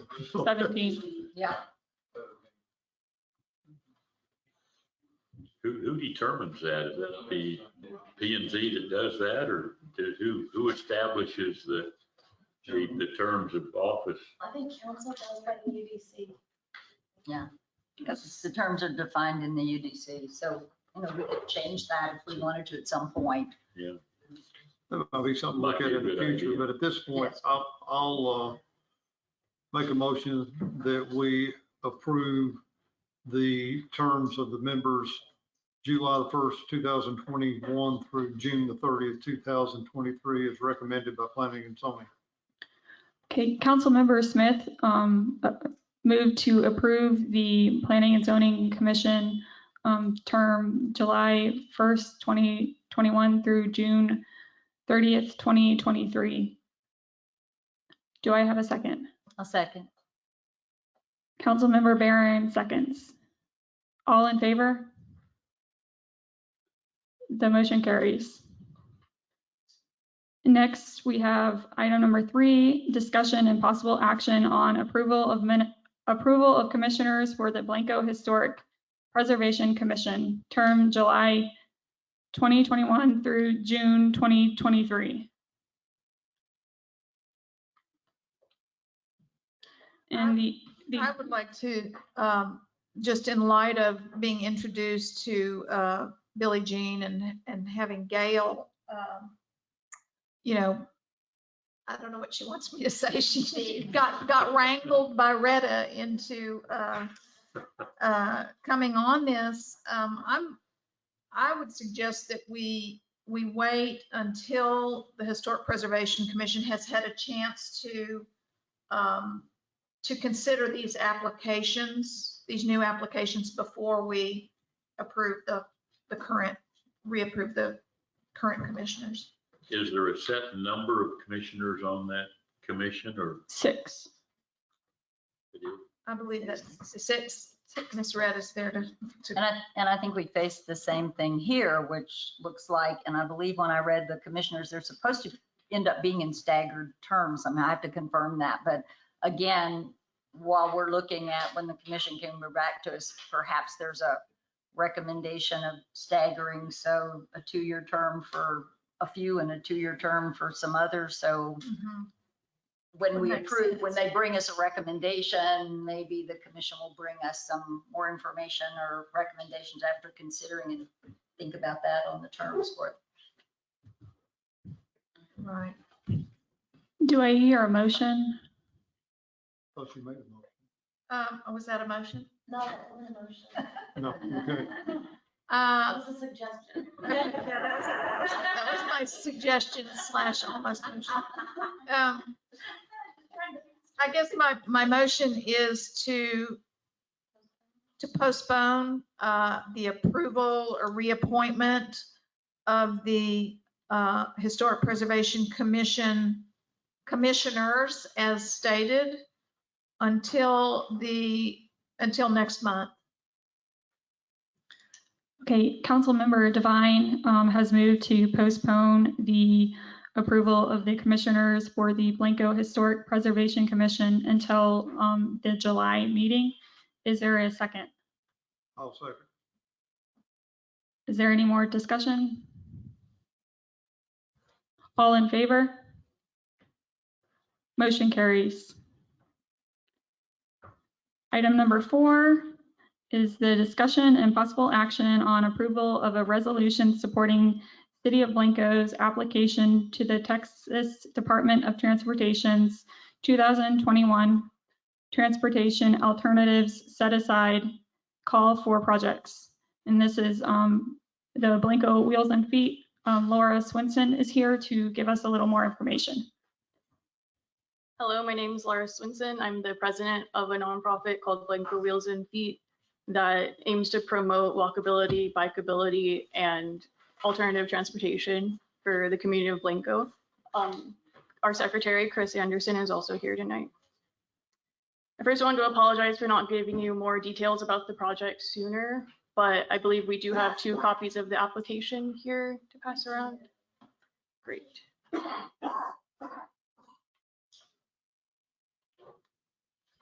And so we've been working on this, what's called Transportation Alternatives Grant that is given out by TxDOT.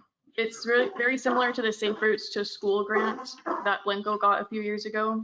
It's just a little bit more broad, so it doesn't have to connect to a school. And we've been in touch with the city on this, working with Will, Laurie, and former councilman Matt Lewis. This is a 2-part application. 2 of our proposed projects did make it to the second round, and the second round is this application you're seeing right now.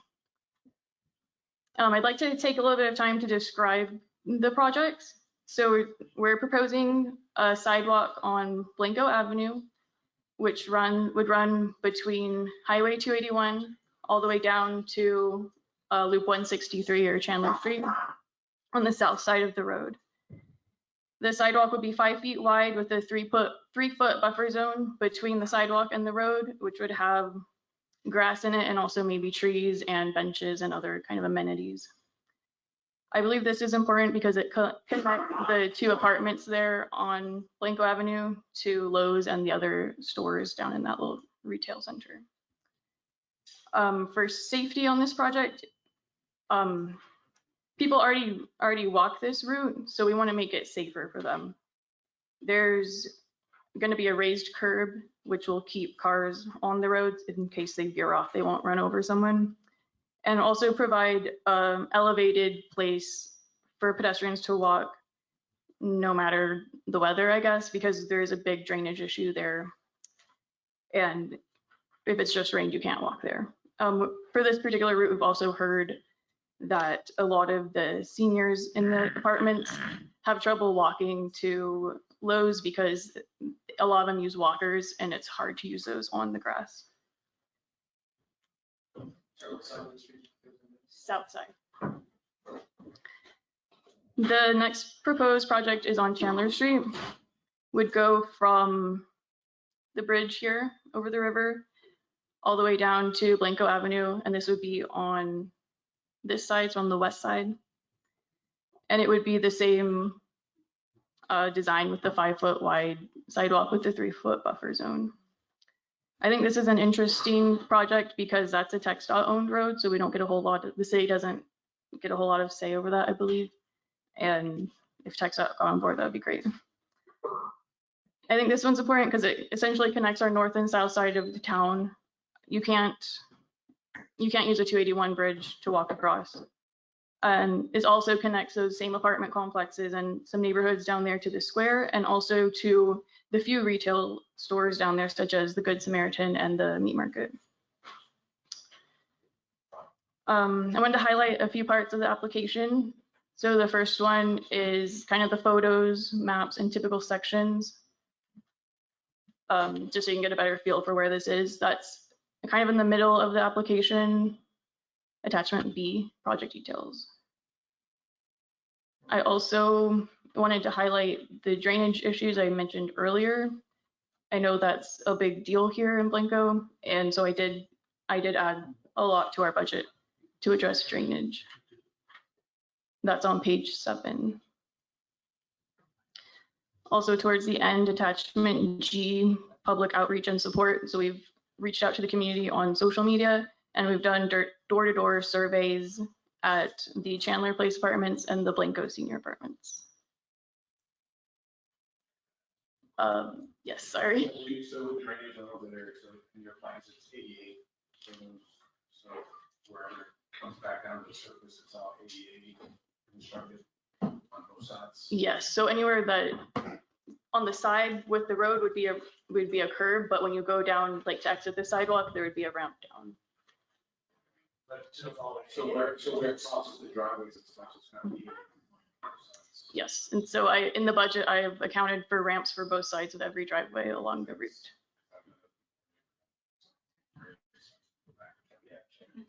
Yes, and I did also want to mention that I was kind of put the application out there, but if we do get approved, I would like to work closely with the police department and the ESD on all the safety details. So we kind of mapped the route, but I know there's a lot of the safety details that come with it.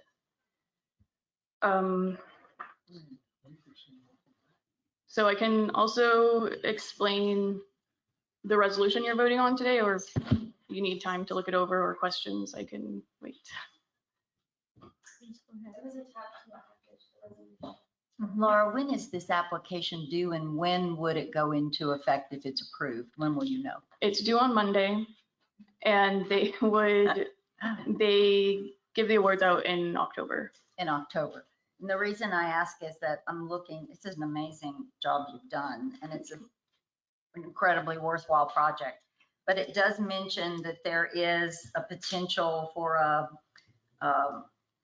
some match that's going to be involved, and it's a pretty pricey project. Yes. So looking at budgeting would be in our next budget year, so we would need to look at the potential for this to come in. Yes. And so is it 15% of the total budget cost, or, and then tell me about the transportation credits and whether Yes. any of those are being used by us elsewhere in the city yet? Okay, so the resolution you see is a template that's provided by TxDOT, and it's intended for different size of cities. So different sizes of cities have different local match requirements. The good news for City of Blanco is we're responsible for 0% of the project cost unless we go over budget. I wanted to highlight real quick that this is a reimbursable project. So the city would have to front the money to do the construction, and then you submit for reimbursements monthly. So with the transportation development credit, so generally TxDOT only pays for 80% of the project, and there's a 20% local match requirement, but City of Blanco qualifies for what's called a transportation development credit, which covers that 20% for us.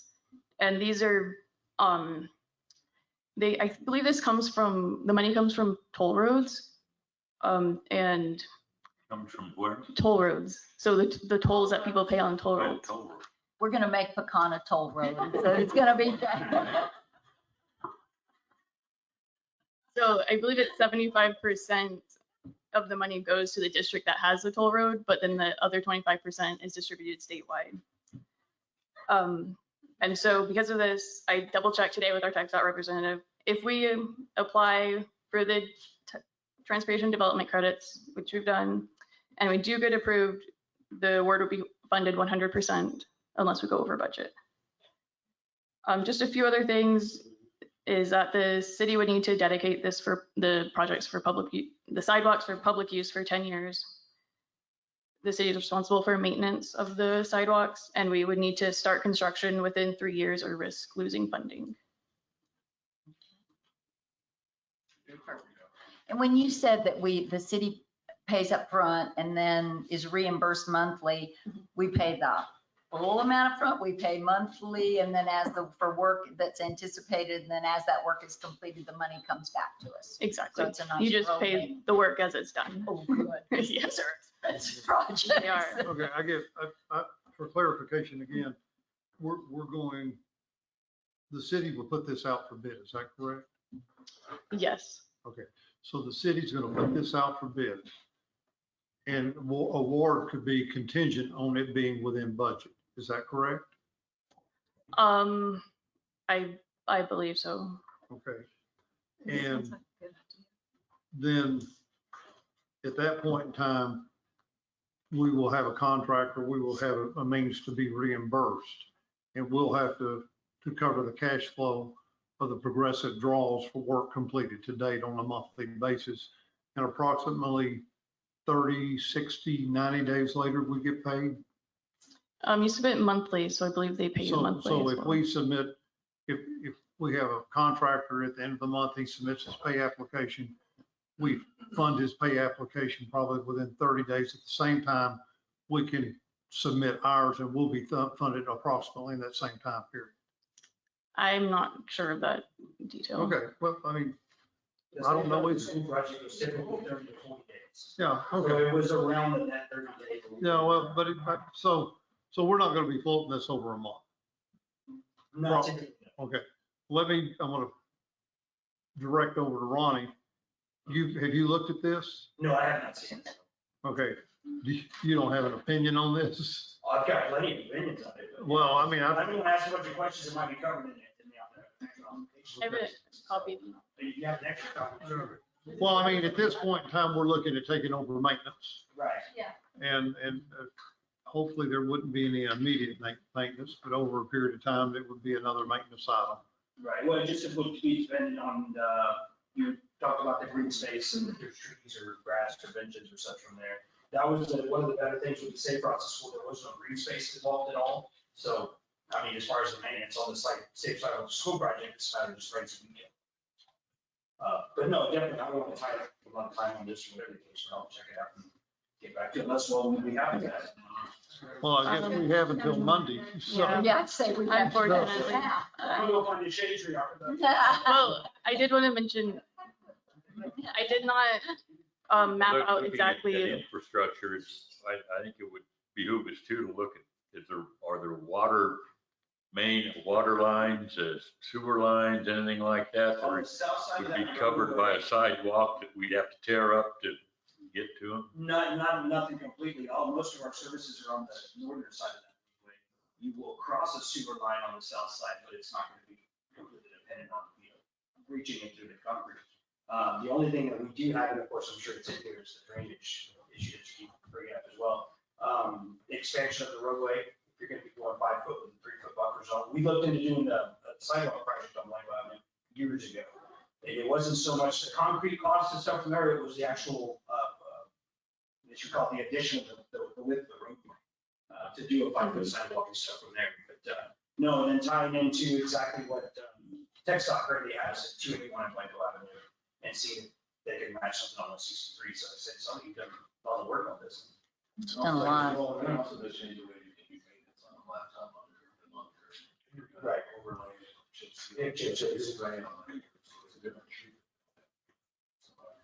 And that was one that we actually, what, 2 years ago, they played Avenue. So it's got to be baked on it, so now it's just be tied into current, saying it's well, really curved and stuff. Sure, but So it sounds like timing wise, if we would need to give you support today so you could turn this in, but if paying attention to this, we then realize that, oh my gosh, we couldn't do it after all, I'm sure you could withdraw the application. Yes.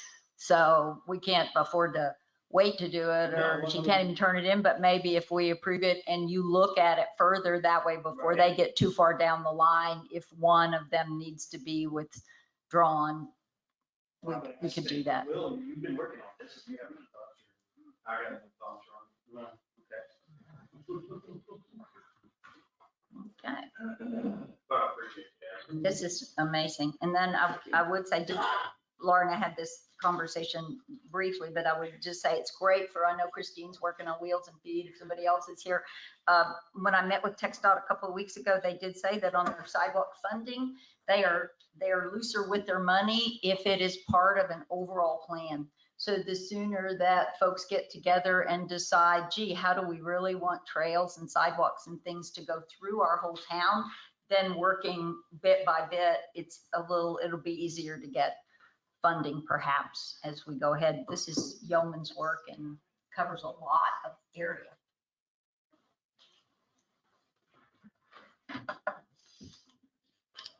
Do I hear a motion?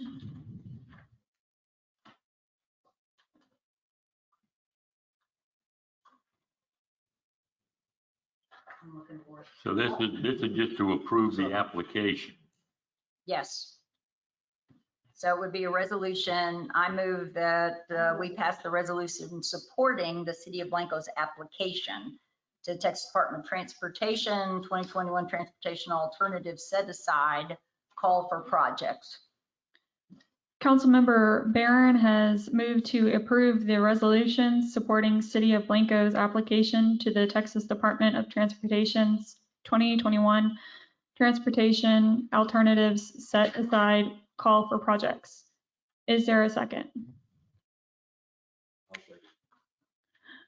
Councilmember Sauceda has second. Is there any more discussion? All in favor? Motion carries. Thank you.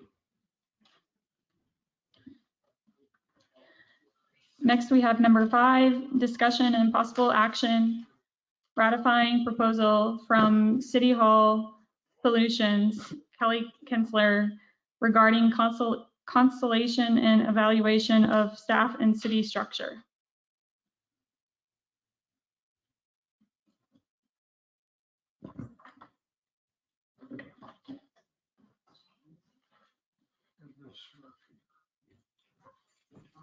I'm just available. Good evening, Mayor, Council. I'm just available for questions if you have any.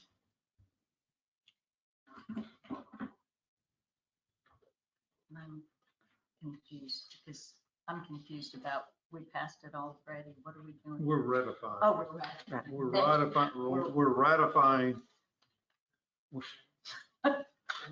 What are we I- doing? we're- Make that motion, Mike. Go ahead. Okay, I'm gonna work on this, okay. Just to correct what we did last Well, time. I'm gonna make a motion on this I make a motion that we ratify the proposal from City Hall Solution, Kelly Kinsler, regarding consultation and evaluation of staff and city structure. And I would like to expand that and from her proposal and also include interim city administrator services as needed for the next 45 days. Okay, we have a motion from Councilmember Smith to approve the ratification proposal from Kelly Kunstler, and in addition, include the interim city administrator to the proposal. I think on this particular, the addition, there's some information that I was received this morning that I would probably need to discuss with you in executive session to provide some legal advice. All right.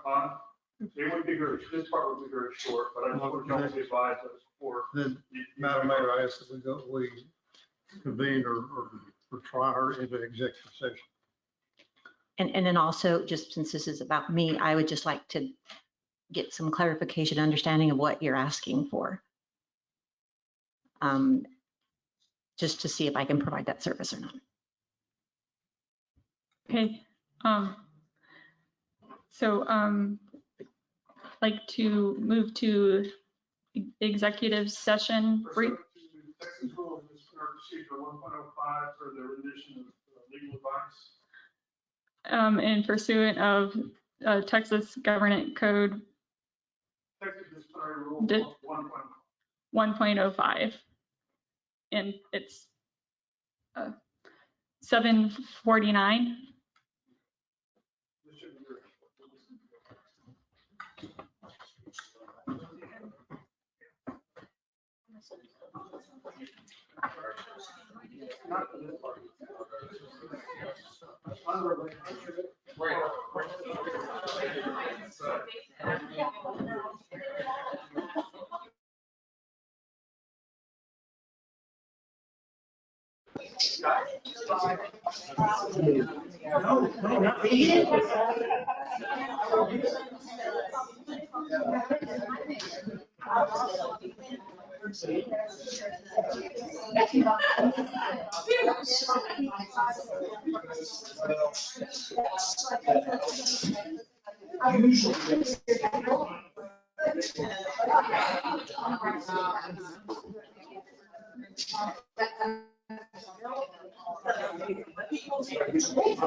I didn't know her.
I mean, are they going to charge, are they going to phrase that?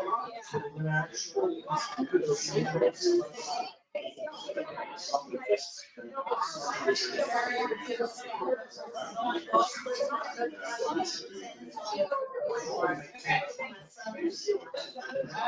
Can you go out and deal?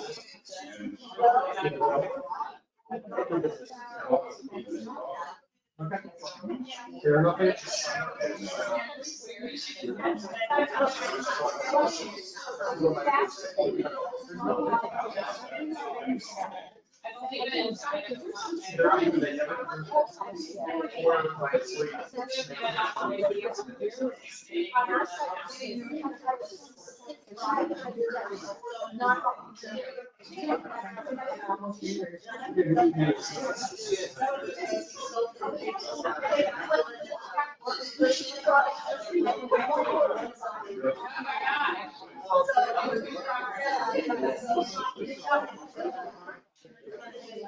I know I can go to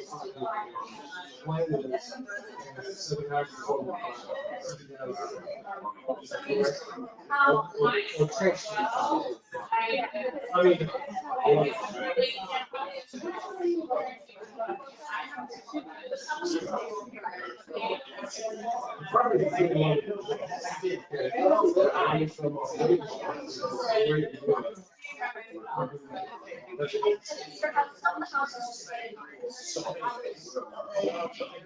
there's the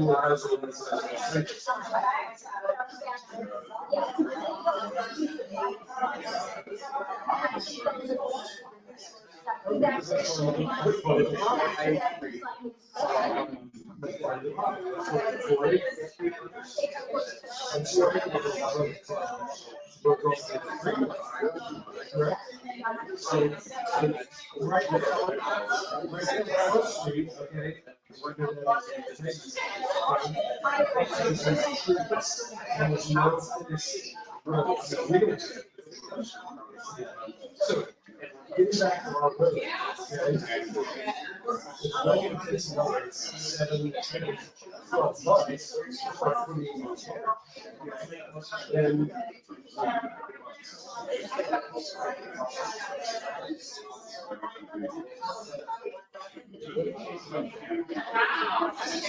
again, I'm not asking for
Okay, so there is going to be driveways where the houses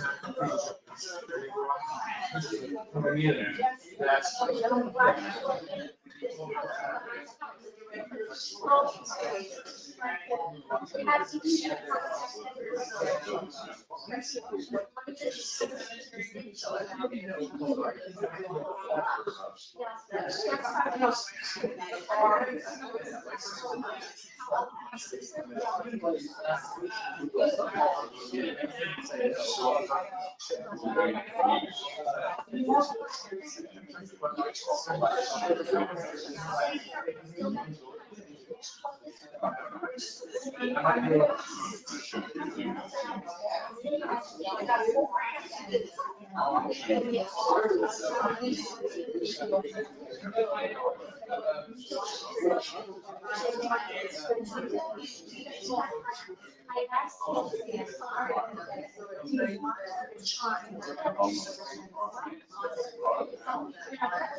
I mean, let's face it,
businesses that are in the community,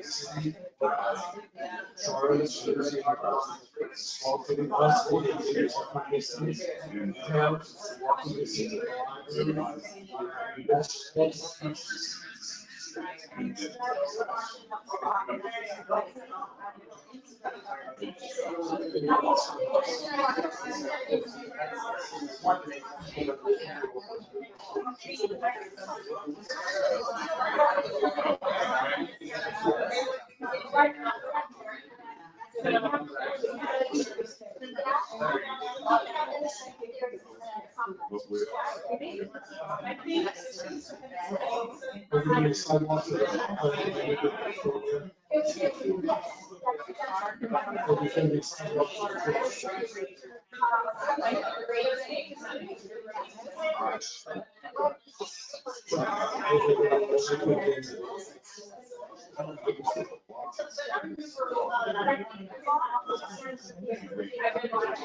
I can't see this.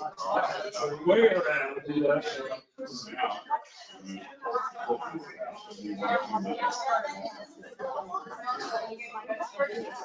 What's that?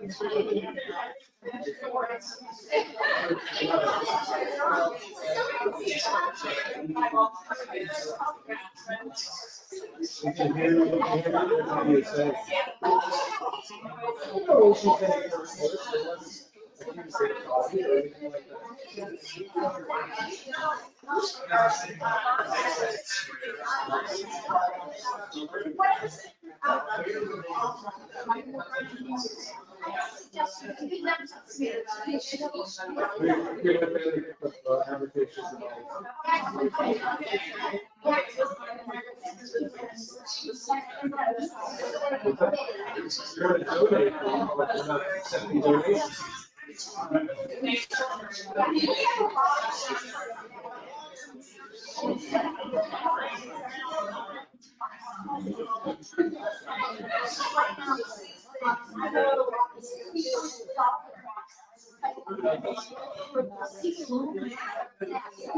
Yeah.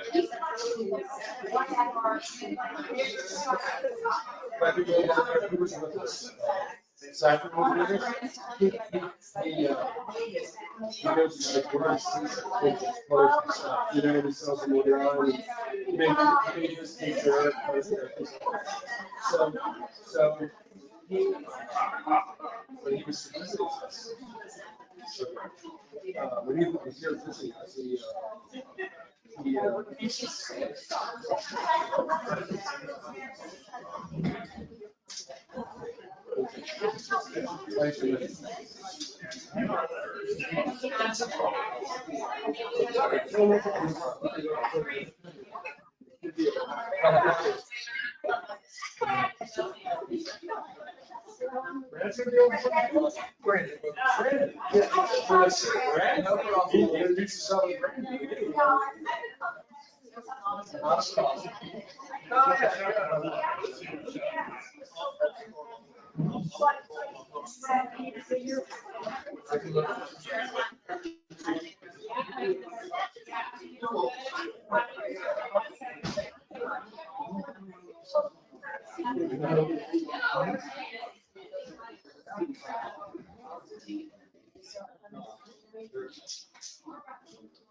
Okay.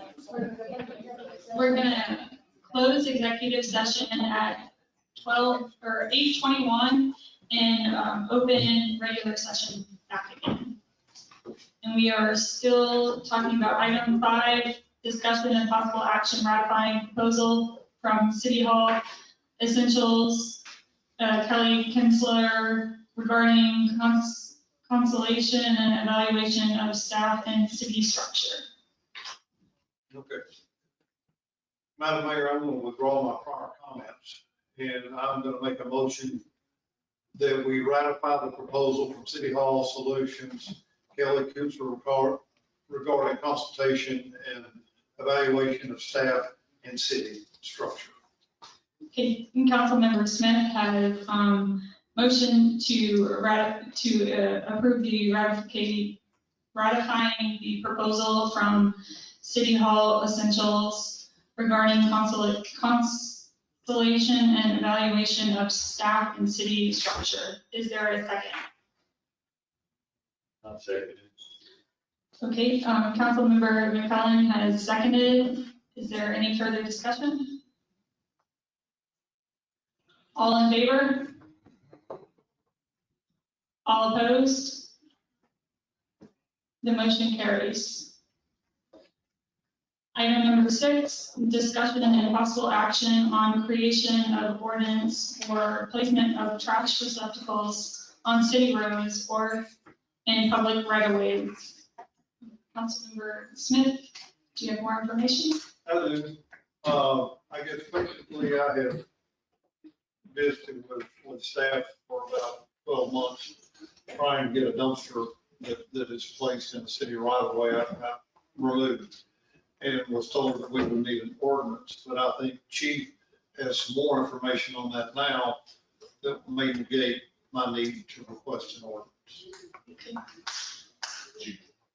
Okay, I don't know if you just want to pull your motion or you want me to talk about it. I'm not going to have the motion if I don't need one, no. So there's two statutes I think that cover what the councilman is trying to do by having this dumpster removed. So under the Transportation Code, Section 311.002 is the general authority of the general law municipality. A general law municipality has exclusive control over the highways, streets, and alleys of the municipality. And the municipality may abate or remove an encroachment or obstruction on a highway, street, or alley. And then if that's not enough, under the local government code, we basically have the same authority. It's worded almost exactly the same under the local government code. So my proposal is we can contact that person, let them know that it's violating the wishes of the city by being on the city property, and ask them to get with the contractor to have the dumpster relocated. And that's part of them. Go to tougher options, but I think we have the ability to have it removed. That's what y'all want to do.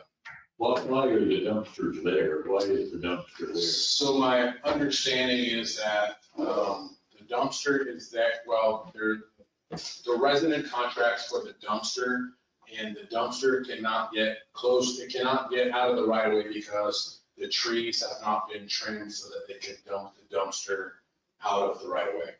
So it's an issue of the property owner needs to trim the trees to get the dumpster moved to where it needs to be, or the dumpster company needs to stop dumping the dumpster in the right of way. So those would be the two avenues we would try to correct that.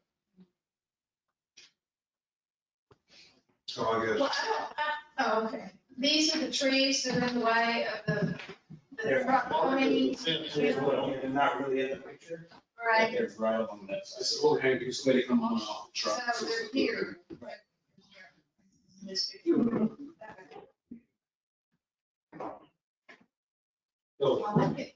Well, I guess basically, at this point, I don't feel an ordinance would be required. I did earlier based off the information I had gotten.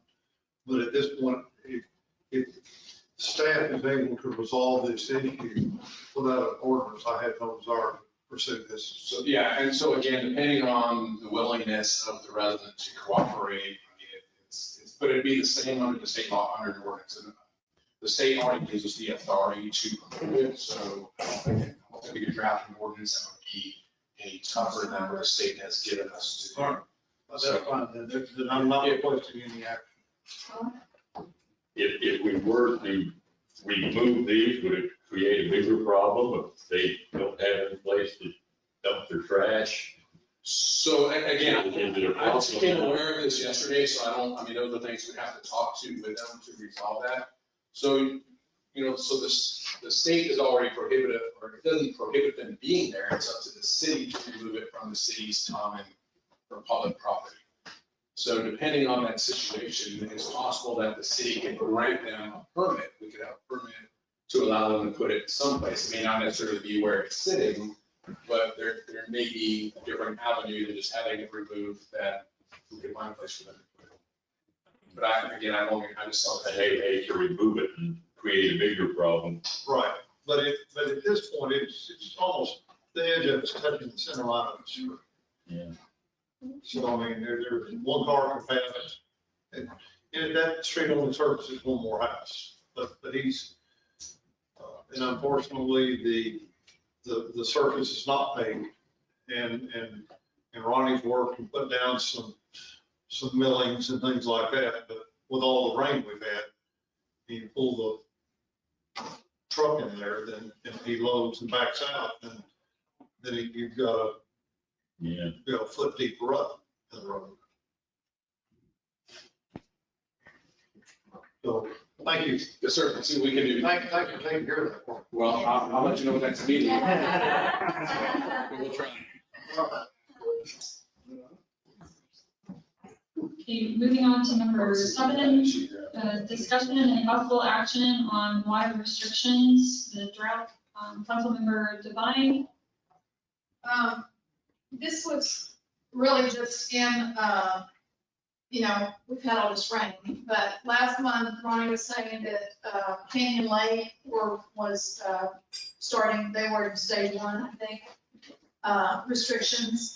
And my thought is that we should follow their lead. If they're telling us and telling their other customers that we're getting low on water and we need to conserve, that we should follow suit in that. That's all. I don't have a resolution or anything prepared for that, but that's the discussion. And it sounds like we're there, right, Ron? Yes, ma'am, we are now. Thank you. It has been, historically in the past, when we were purchasing emergency source water being from Canyon Lake, that, council felt the same way. As soon as they impose any type of water restriction, we should fall under their water restrictions. I believe that changed in 2018 to where we were still well underneath our, allotment for the day on our 500,000 gallons per day. So that's where, it's can go either way at this point, but, I don't know how we would have to do in the future if we could, like a resolution adds, we're utilizing that water source to fall under any restriction that they have. So. I don't know that we have to fall under it, but just to follow suit. Sure, I mean, and that's what we did I in think this that, round.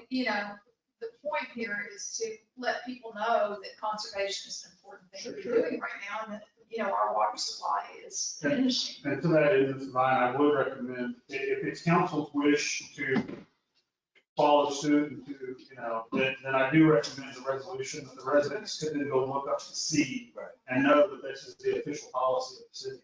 Okay. So preparing would be very easy. Yeah. And just would say, whatever Canyon Lake goes to one, whatever it is, that's what we do. That's what we're gonna recommend, and that's it.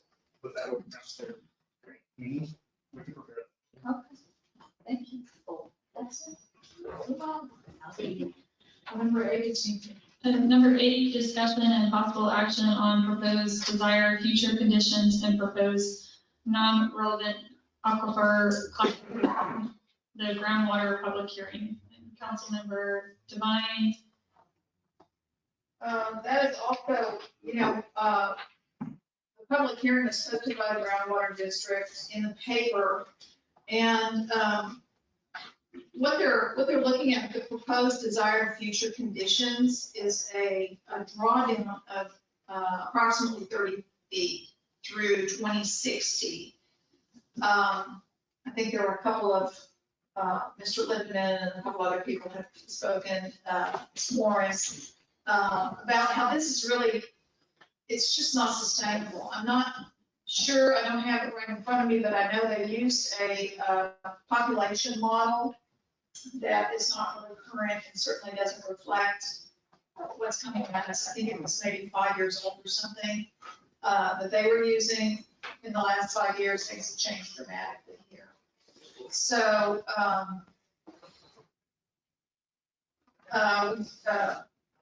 we did include, thank you, the comments from the public.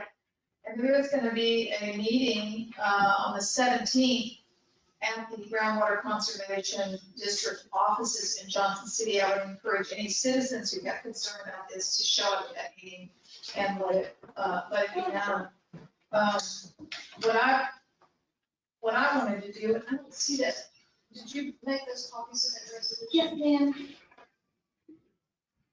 we have, in the packet is a map showing that we have actually had, this is Blanco right here. So the red area is, that's a 100-foot drawdown over the last 40 years. Combined fall 1975 and spring 2009 middle Trinity.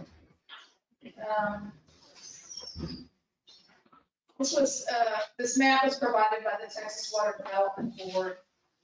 And so we're already sitting in an area where our drawdown has been significant. And as Mr. Lindeman was saying, you know, the people who grew up here can tell you, maybe you can address this as well.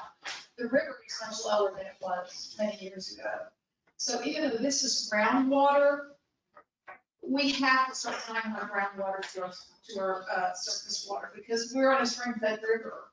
And when we have 30-foot drawdown in the aquifer, we're not going to have a river. We're not going to have the springs that feed the river.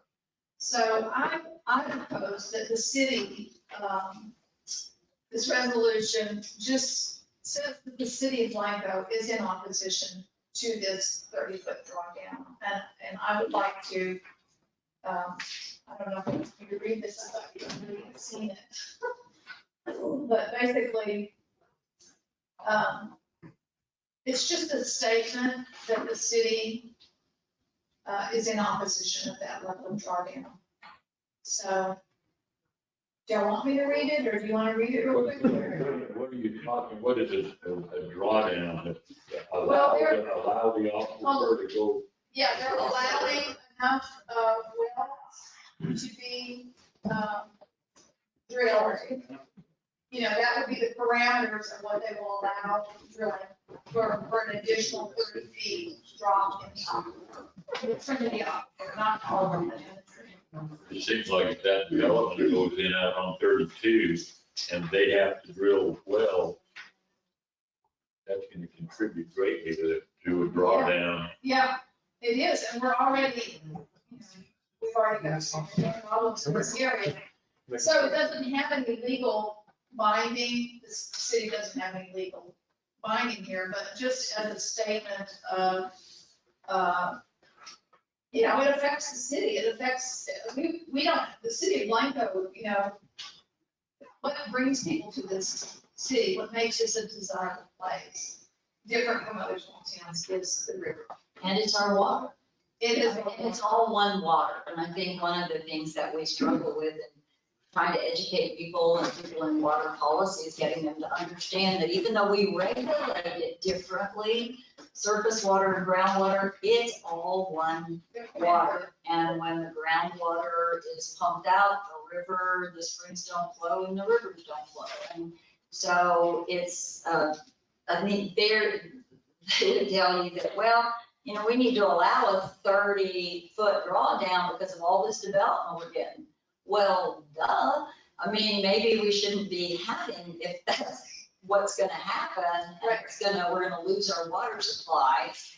It makes no sense. So all this is asking, and thanks for doing this, Dita, is that they reconsider that a 30-foot drawdown is way too much, and they need some better science and numbers and reconsider that. And then I'll just also note that the other aquifers, you know, what brought this to my attention when I saw this posted in the paper is that the other aquifers in this district, one of them allows for no net increase, and one of them allows for no more than 7 feet. That's Kendall. And so, you know, 30 for the Trinity seems like a lot. So I would like them to reconsider this number, and I'd like the city to take a position that, you know, it is going to affect us, and it seems like it's something that needs to be reined in and be a little bit more conservative.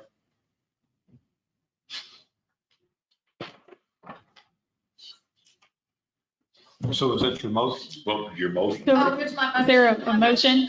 If you'll make a motion.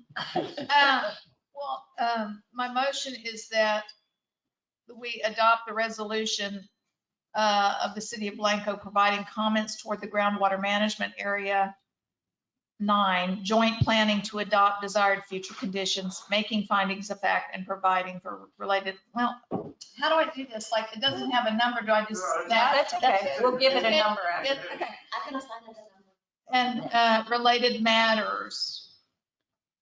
A second. Okay, we have a motion from Councilmember Devine to approve the resolution of the City of Blanco providing comments towards groundwater management area 9 joint planning to adopt desired future conditions, making findings of fact, and providing for related matters.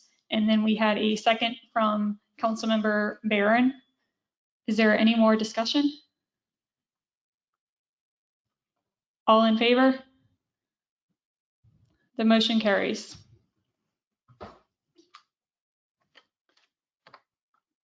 Next, we have item number 9, discussion and possible action on town hall meeting regarding zoning co-sponsored with the Hill Country Alliance and approval of a $1,000 one-time sponsorship for the forum. And this is Councilmember Barron has more information. Yes, we have an opportunity, I think, for any of you who were here, Keith was, at the town hall meeting.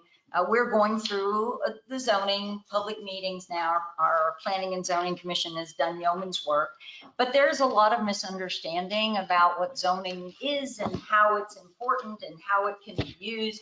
And I always like to go back to that zoning, this is a quote, zoning is the single strongest regulatory tool municipalities have to steer the development and use of land.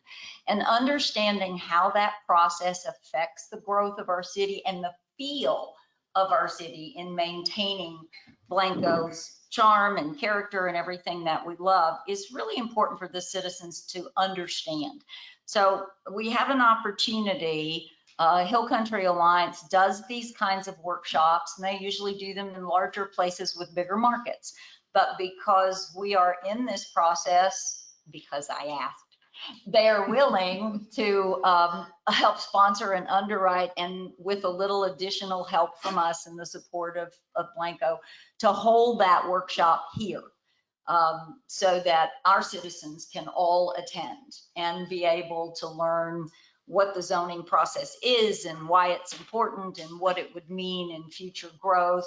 And while there will be other municipalities, elected officials invited, because it is a very high level educational workshop, it's an opportunity for all of our folks here to come and get a lot of information, because we'll be doing town hall meetings and open hearings and sessions again once Planning and Zoning has done their work and given us their proposed map. And I think it would be really helpful for our citizens to have an opportunity to be better educated on what we're trying to accomplish and be able to use our proposed map as some examples and guidance and understanding for what it is we're trying to do. So when they are ready to talk to us about what they think, they'll be as knowledgeable as possible about why we're doing it and what it will do.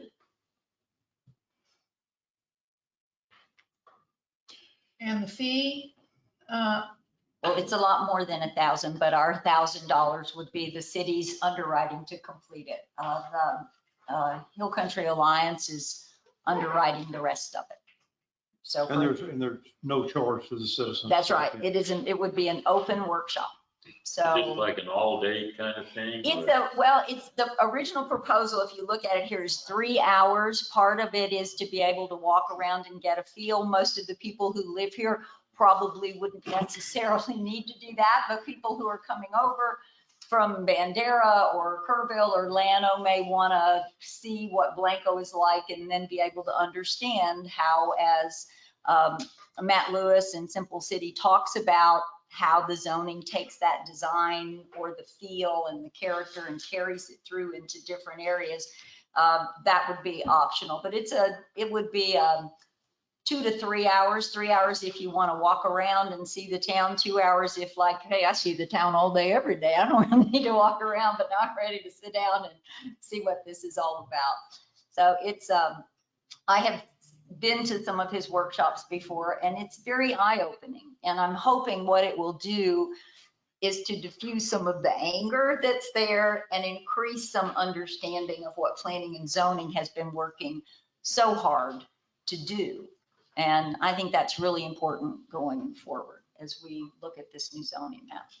You think we could get Jim of the Hills to host it? I think we could probably get Jim of the Hills to host it.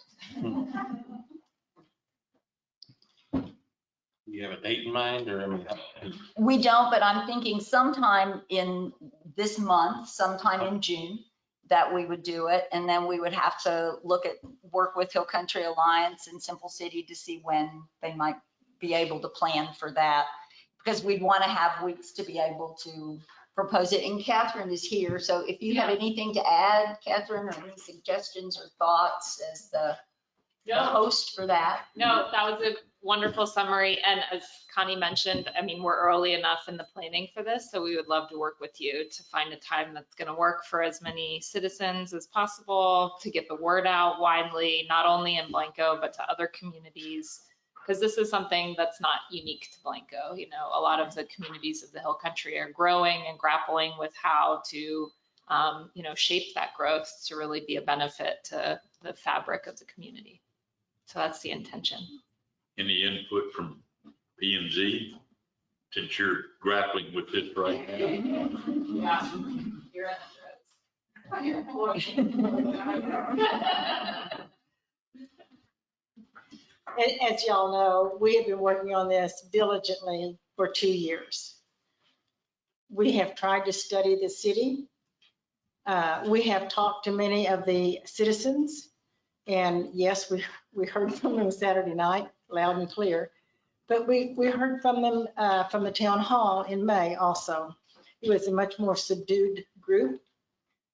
But everyone still is very concerned about their city. That's what we hear. They're concerned about water. They're concerned about crowding. Just a good way to put too many houses on too small a land. They're concerned about commercial coming in. So the concerns that we have of the citizens, what they don't understand is that the zoning that we have worked so hard on will give them a handle on how to control some of that and at least give the city a position where we can direct that rather than to try to go back in at a later point and maybe try to clean something up. And history it's gone. I mean, we're not starting with the blank slate. We have to work on what we have going forward. So we can't correct problems that happened 100 years ago, but 5 years ago. So I'm very anxious to talk with your counselor. I'm very anxious to have her look at it. We are not possessive at all. When we finish up with this, we did some more work after the town hall and we did a little more adjustment to the map. We're going to have one more meeting with a public hearing in June. And we may do a little more adjusting to accommodate some of the valid points that the citizens have made. But Connie's right. They don't understand. The citizens do not understand that what we're trying to do is to help them and to help Blanco. Yeah. And so what she's proposing, I think, is a very, very smart idea.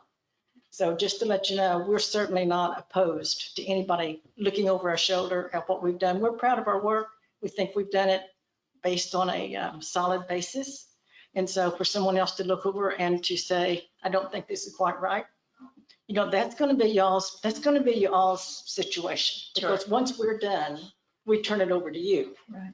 And it's up to you to either confirm it or not confirm it. And so the more information you have and the more that you can get from the citizens, the better off everyone will be. So I'm all for it. We'll work with you all we can and appreciate your help and your backup. I do want to say one thing.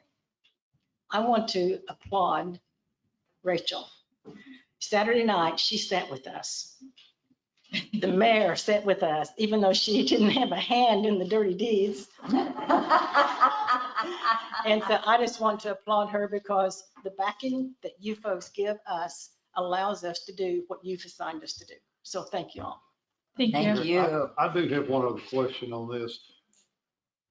Are we gonna, the proposed town hall meeting that we're gonna put together, this is gonna happen before P and Z turns this zoning proposal back to council?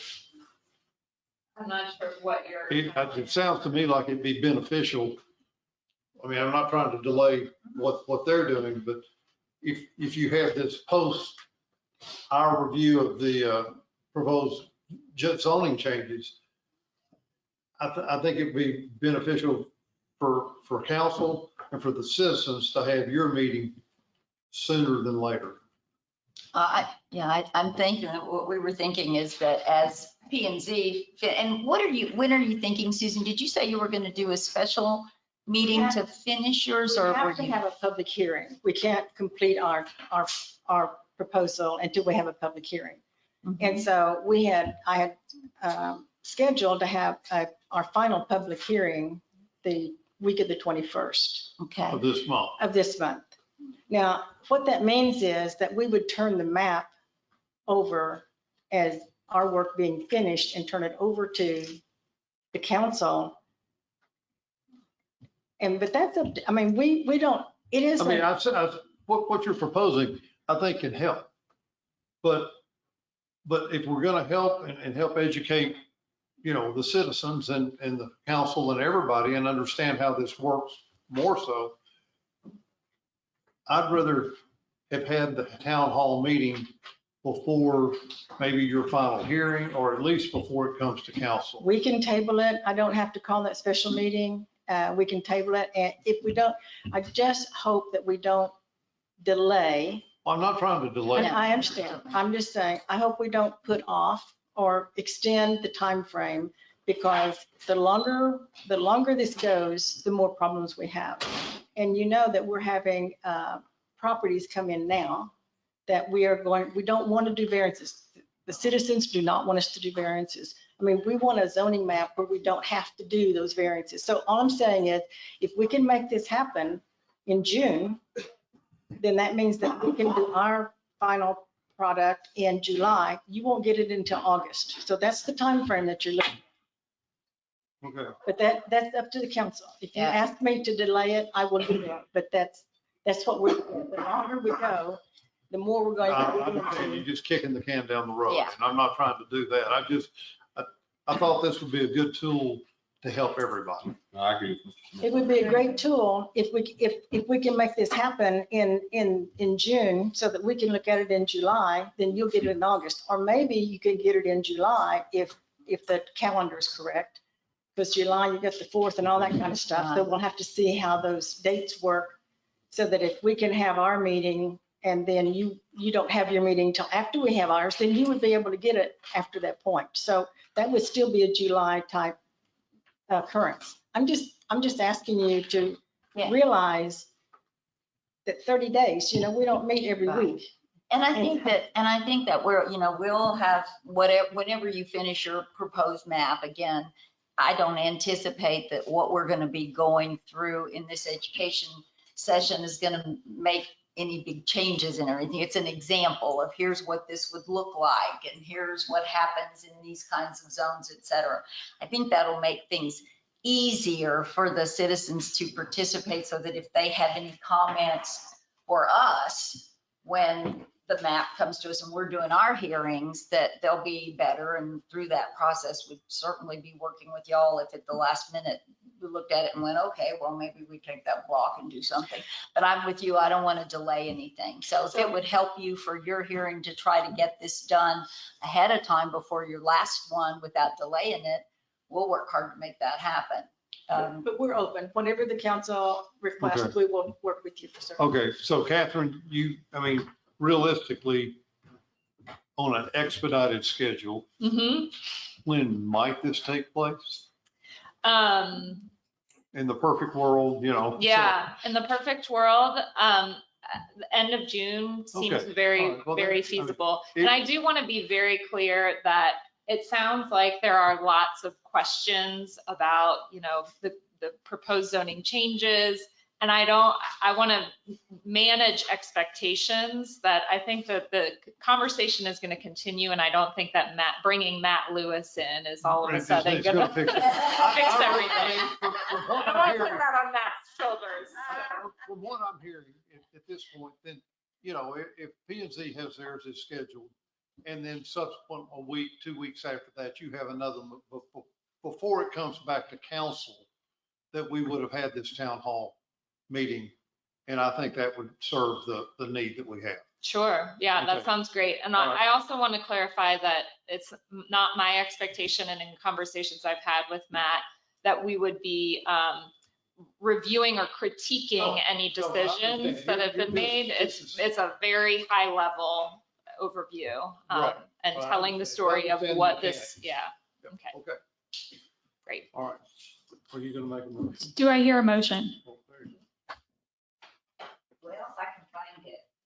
I move that the city, where am I? Where is my, what are we doing here? That the city support, thank you. Oh, there we go. I'd like to make a motion that the city work with Hill Country Alliance to support a town hall meeting in conjunction with Simple City to discuss planning and zoning activities in small towns of the Hill Country, and we underwrite said workshop to the tune of $1,000. The 200? 1,000. 1,000, okay. 1,000. Councilmember Barron has moved to approve the proposed town hall meeting in conjunction with the Hill Country Alliance for regarding the zoning and approval of the 1,000 one-time sponsorship for the forum. Is there a second?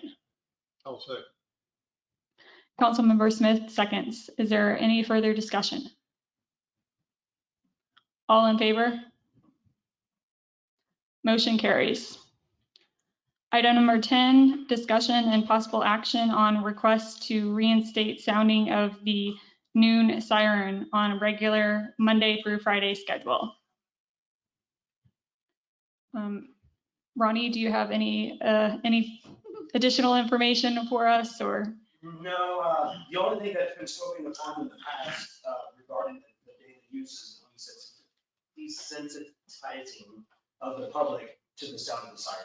Of course, I brought this to your attention when we first implemented for National Historic Month, Restoration Month and such from there.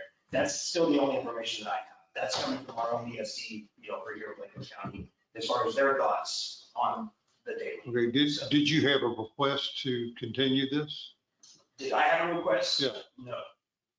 How did But who requested? I just wondered. I It was- I know people. It was put on by staff. Some residents and staff have requested. Yes, There was making it a normal thing.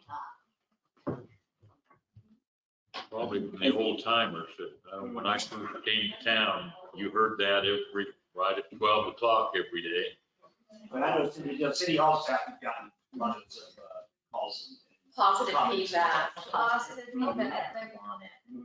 I don't think anybody incorporates me with the siren. If they did, the days that I didn't have it working, then my phone would be ringing that. But what we do have, you just see all the other tidbit of information I do have on it.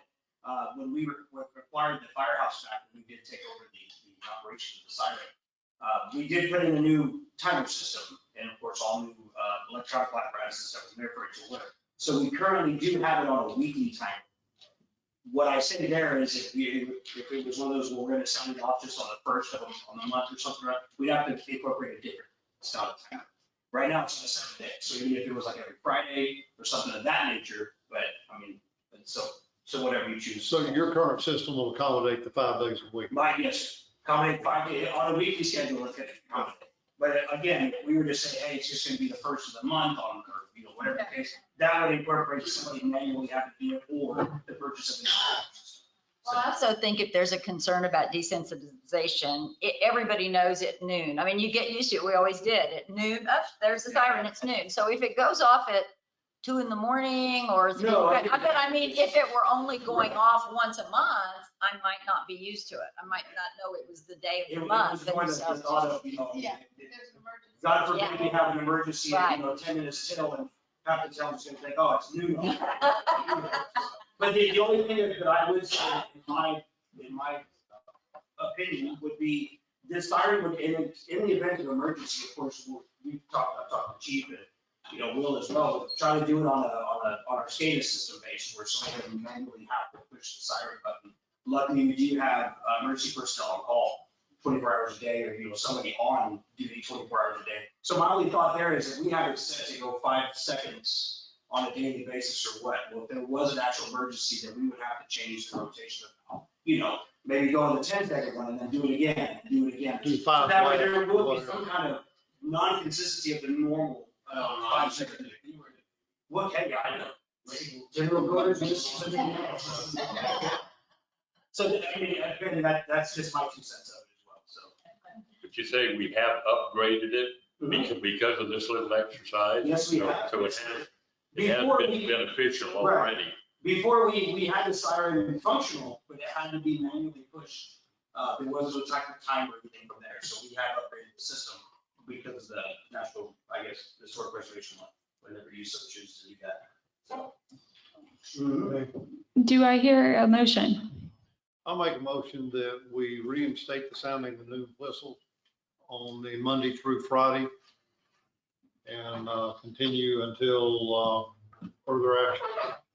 That'd be effective, I don't know if you need to make it there, but I guess it'd be effective tomorrow. Okay. I would second the motion. Yeah, but not tonight. Councilmember Smith has made a motion to reinstate the sounding of the noon whistle on a regular Monday through Friday schedule.